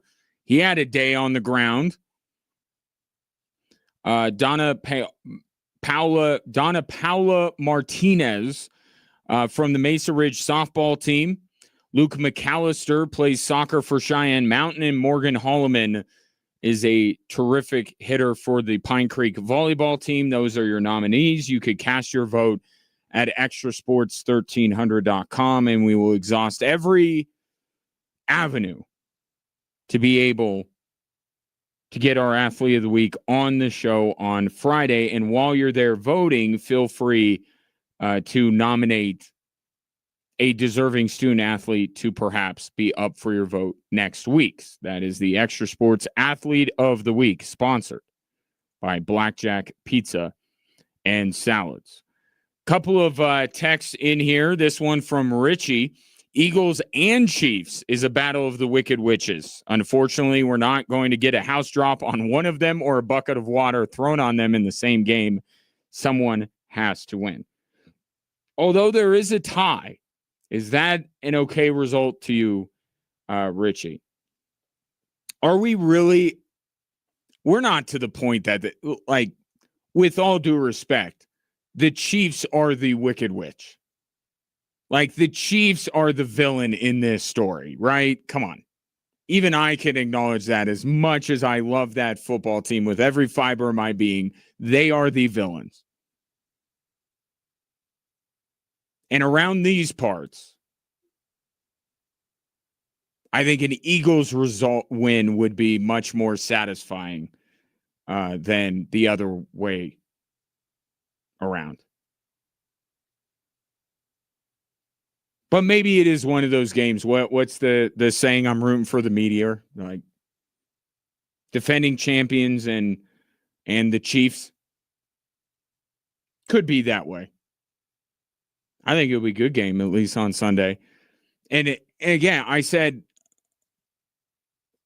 I'm leaning Kansas City because I was not overly impressed with Philly going against a Dallas team that we know what they were missing, what they chose to be missing.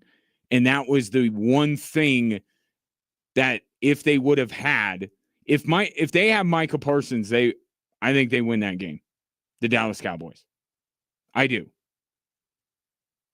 Doesn't mean that Dallas ultimately is going to be better this year than Philadelphia, but just look at the way the game, that one thing they were missing was a guy that could potentially run down Jalen Hurts. So I don't think Philly, and I don't know that there were, I mean, if you just focus on the offensive side of the football, maybe you would say Pittsburgh, the Jets looked really good, but you have to, in that game, which was a phenomenal game, by the way, you got to take the other side. The Pittsburgh Steelers has been for years one of the best defenses, and Justin Fields tore them up. Tore them up. And then the Jets defense, which is not the Steelers defense, but has some talented players, was absolutely torn apart by Aaron Rodgers. So if you just focus on the offensive side, Jets very impressive, Steelers very impressive. I think that the Raiders got a really good win. Would I say that they blew me away in terms of their performance? No, but that's a really good win. That's one of the better wins. Is there a team with a better win in week one? And as I am finishing that sentence, Chargers. I think the Chargers probably had the best win of week one. And the Chargers are also a team that I think you could be quite impressed by. But the vast majority of the league left something to be desired in their play, which is to be expected. But week 1 to week 2, I don't think we're going to see teams improve leaps and bounds. So I think that's part of it. Philly didn't look dominant by any stretch of the imagination against Dallas, and also Kansas City. It's not a must win. They really should. Like, they really, really, really should win. It would help them out tremendously. Starting off 0-2, not great. Even for a dynasty like the Kansas City Chiefs. Now must win. Really, really should win. Given that it's far more important for Kansas City to win that game than it is Philly, I think that kind of makes me lean in the Kansas City's direction. Tom says, yes, the Eagles did not look great, but they won week 1, unlike the Chiefs. Touché. I mean, I would point out the level of competition and who each team was going up against and say that neutral field against the Chargers is a little bit more difficult than home field against the Dallas Cowboys. But fair play to you. Yes, the Eagles are 1-0 and the Chiefs are not.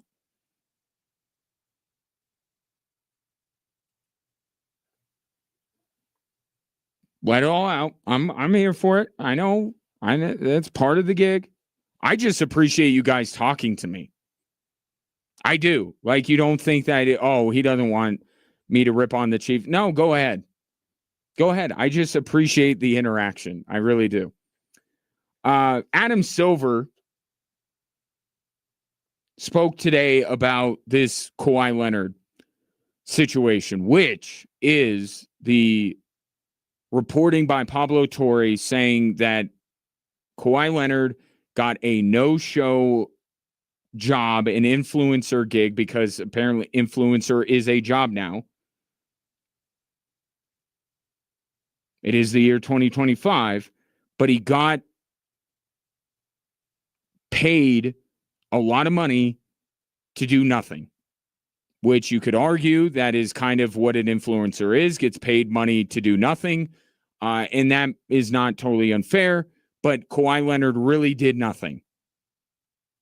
By all accounts.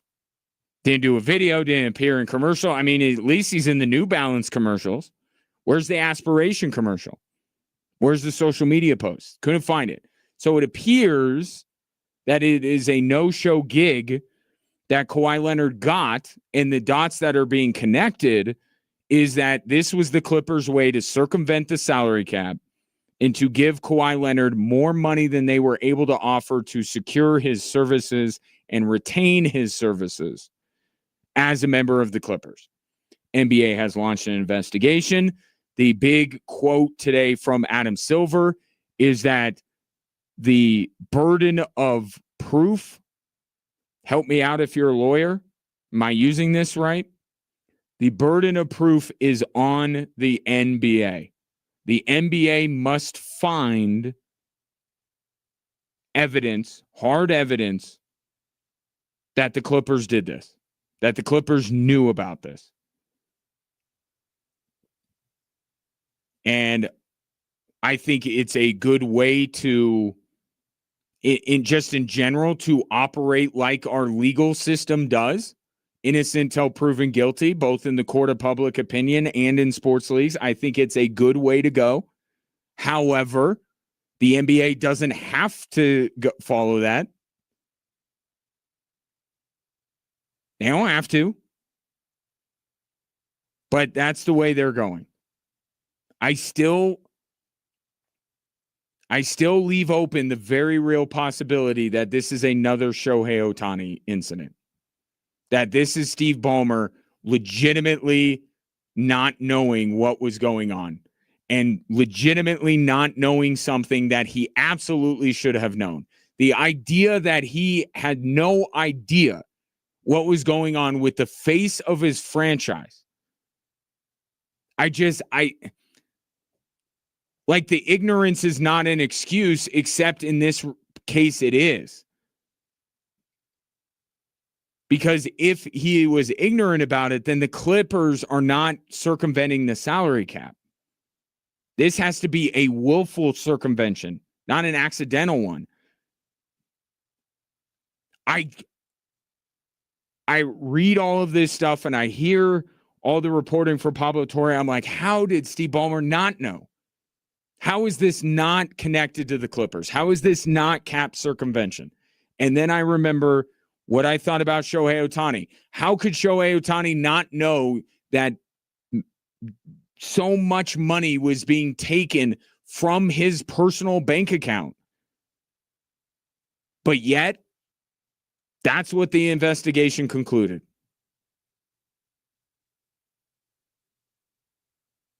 So I did. That Shohei Ohtani, get Rocket Money or something, guy. Like, stay on top of your finances. Steve Ballmer, this is your baby. You are like little over the top with how much you love your franchise, which I guess is an endearing quality. Something like this with a partner of yours, because they are a sponsor, a company you invested in a company that is paying the face of your franchise. How could Steve Ballmer not be aware of all of this? I don't know if he ordered the code red here. I don't know if he orchestrated him to get paid under the table. But how could he have not known that this was going on? But like in the Shohei Ohtani situation, I guess he didn't know. So it's on the NBA to find the hard evidence. Was what Pablo Torre presented not hard evidence? That would be my question. But we'll see what happens. And the consequence of this is that the NBA would then have to void Kawhi Leonard's contract. They have to. Because the suspension, fine, all that kind of stuff, I get it. You don't care. But if Kawhi Leonard suddenly becomes a free agent, that's significant. Nuggets have a roster spot. Kawhi Leonard could end up on the Thunder. He could be like this mercenary for one of the contenders, Minnesota.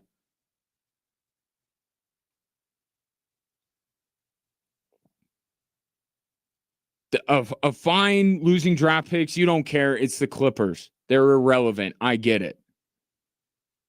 But if Kawhi Leonard hits the open market this close to the season, it's going to be nuts. And the Nuggets should be in on that. But the NBA has got to find hard evidence, whatever they believe is hard evidence, to prove that Steve Ballmer funneled money through this company that was fraudulent to then circumvent the salary cap and pay Kawhi Leonard. Stay tuned. Changing the subject real quick here.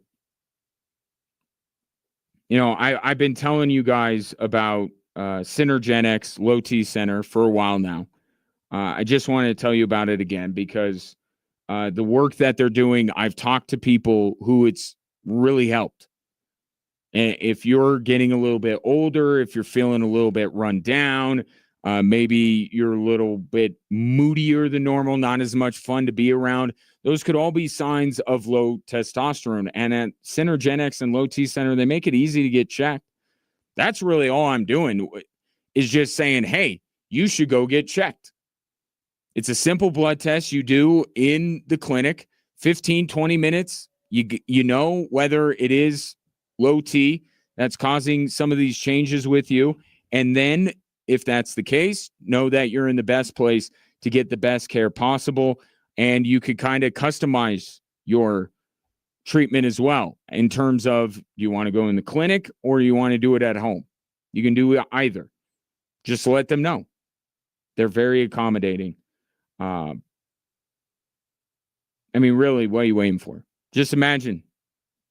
And you could be out doing it, doing what you want to do, going out. We still got some good days left. You want to go hiking, biking, running, all that kind of stuff.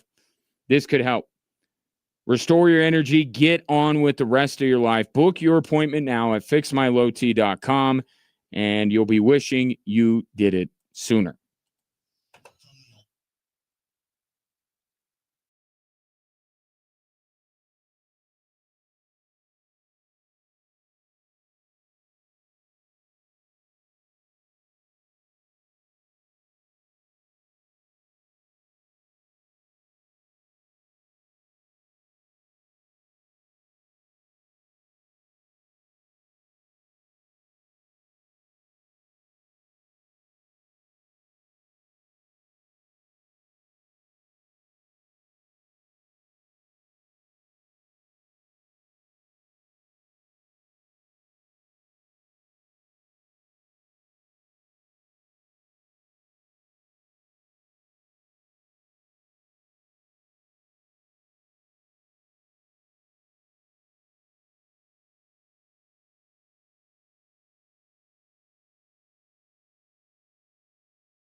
Trans-Siberian Orchestra, you're familiar, right?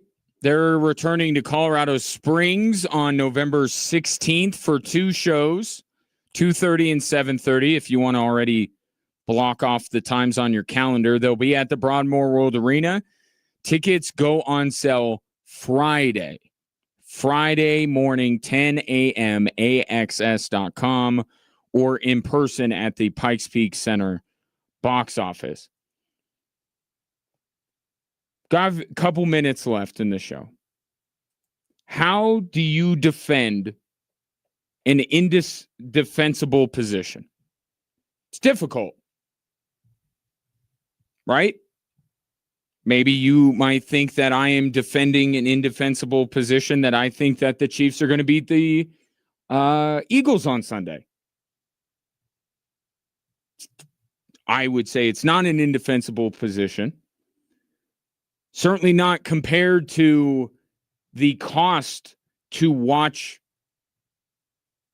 sports leagues nowadays, especially the National Basketball Association, as they have piecemealed this thing out to death. And it's Amazon and it's NBC and it's what else are they doing? Are they in the YouTube business? They might be in the YouTube business, the Netflix business. People have obviously been complaining about how much the cost is. I saw one fan with the Nuggets, and the Nuggets, the local stuff with them has been interesting over the years. It was like $3,000 or something to be a real Nuggets fan, a real quote unquote real Nuggets fan, watch all the games, have access to all the games. Adam Silver, feast your ears on him defending streaming costs of the NBA. There's a huge amount of our content that people can assemble.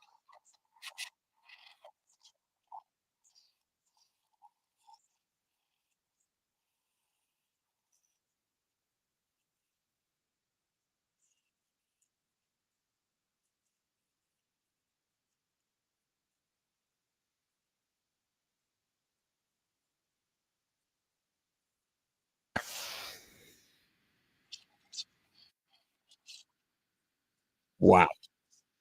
Your defense in the wake of people getting angry about how much more money it costs to be able to follow their favorite NBA team is our games are really worth watching. I mean, isn't that what Adam Silver just said? We are a highlight sport. Don't bother with 47 minutes of our game. Just worry about 1 minute. Just a 1 minute highlight. We're not going to penalize guys for heaving shots from 3/4 court at the buzzer. Just watch the highlights. That is a terrible defense to basically say our sport is better clipped. He's basically saying, don't bother. If you can't afford it, don't bother. And you know what? You're not missing anything. Like so many of the things that Adam Silver does, it is a terrible defense. And this guy, wasn't he a lawyer? This is crazy. I just watch the highlights. First of all, how dismissive of those who don't have as much disposable income is Adam Silver being? That's elitist, by the way. But also to essentially downgrade his own product by saying, it is the highlights anyway. Just watch the highlights. You're good.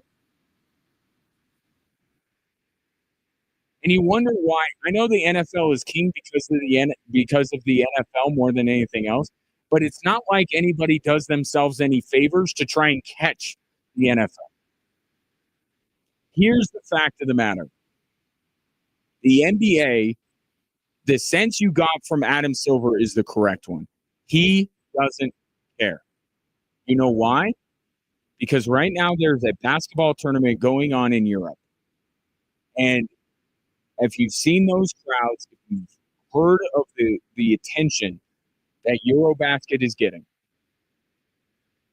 Adam Silver and his league are betting on that's going to make up the difference. You may not pay those streaming costs, but Serbian fans who want to watch their national hero, Nikola Jokic, they'll pay for it. Slovenian fans of Luka Doncic, they'll pay for it. Heck, Finnish basketball fans of Lauri Markkanen are going to pay for it. Alperen Şengün with Turkey. The NBA has thrown their lot in more than any other league with the international market. They really don't care if you don't pay for their services and you don't watch their games. They don't. Because they know that they are extremely popular overseas, and those people will pay whatever it takes to be able to watch their national heroes. That's just the fact of the matter. If Adam Silver comes off indifferent, if he comes off like he doesn't care, if you can't afford all of these different streaming services, you're right. You're very perceptive. He doesn't care. This is about the international market. This is what he's banking with all of this. But a more tone-deaf miss of the mark from a commissioner to have a chance to empathize. Maybe say we're a business. I mean, that would be a better thing, right? We're a business. We got to do business things. We got to make business decisions. It's good for our players that we're able to make all this money. No, watch the highlight. I appreciate you not just watching the highlights of this show and consuming it in its entirety on a daily basis. My thanks to Jessica Mendoza for joining me. We'll reconvene tomorrow at 3, dive more into this Colts-Broncos matchup. Is it trickier than it once appeared? See you tomorrow.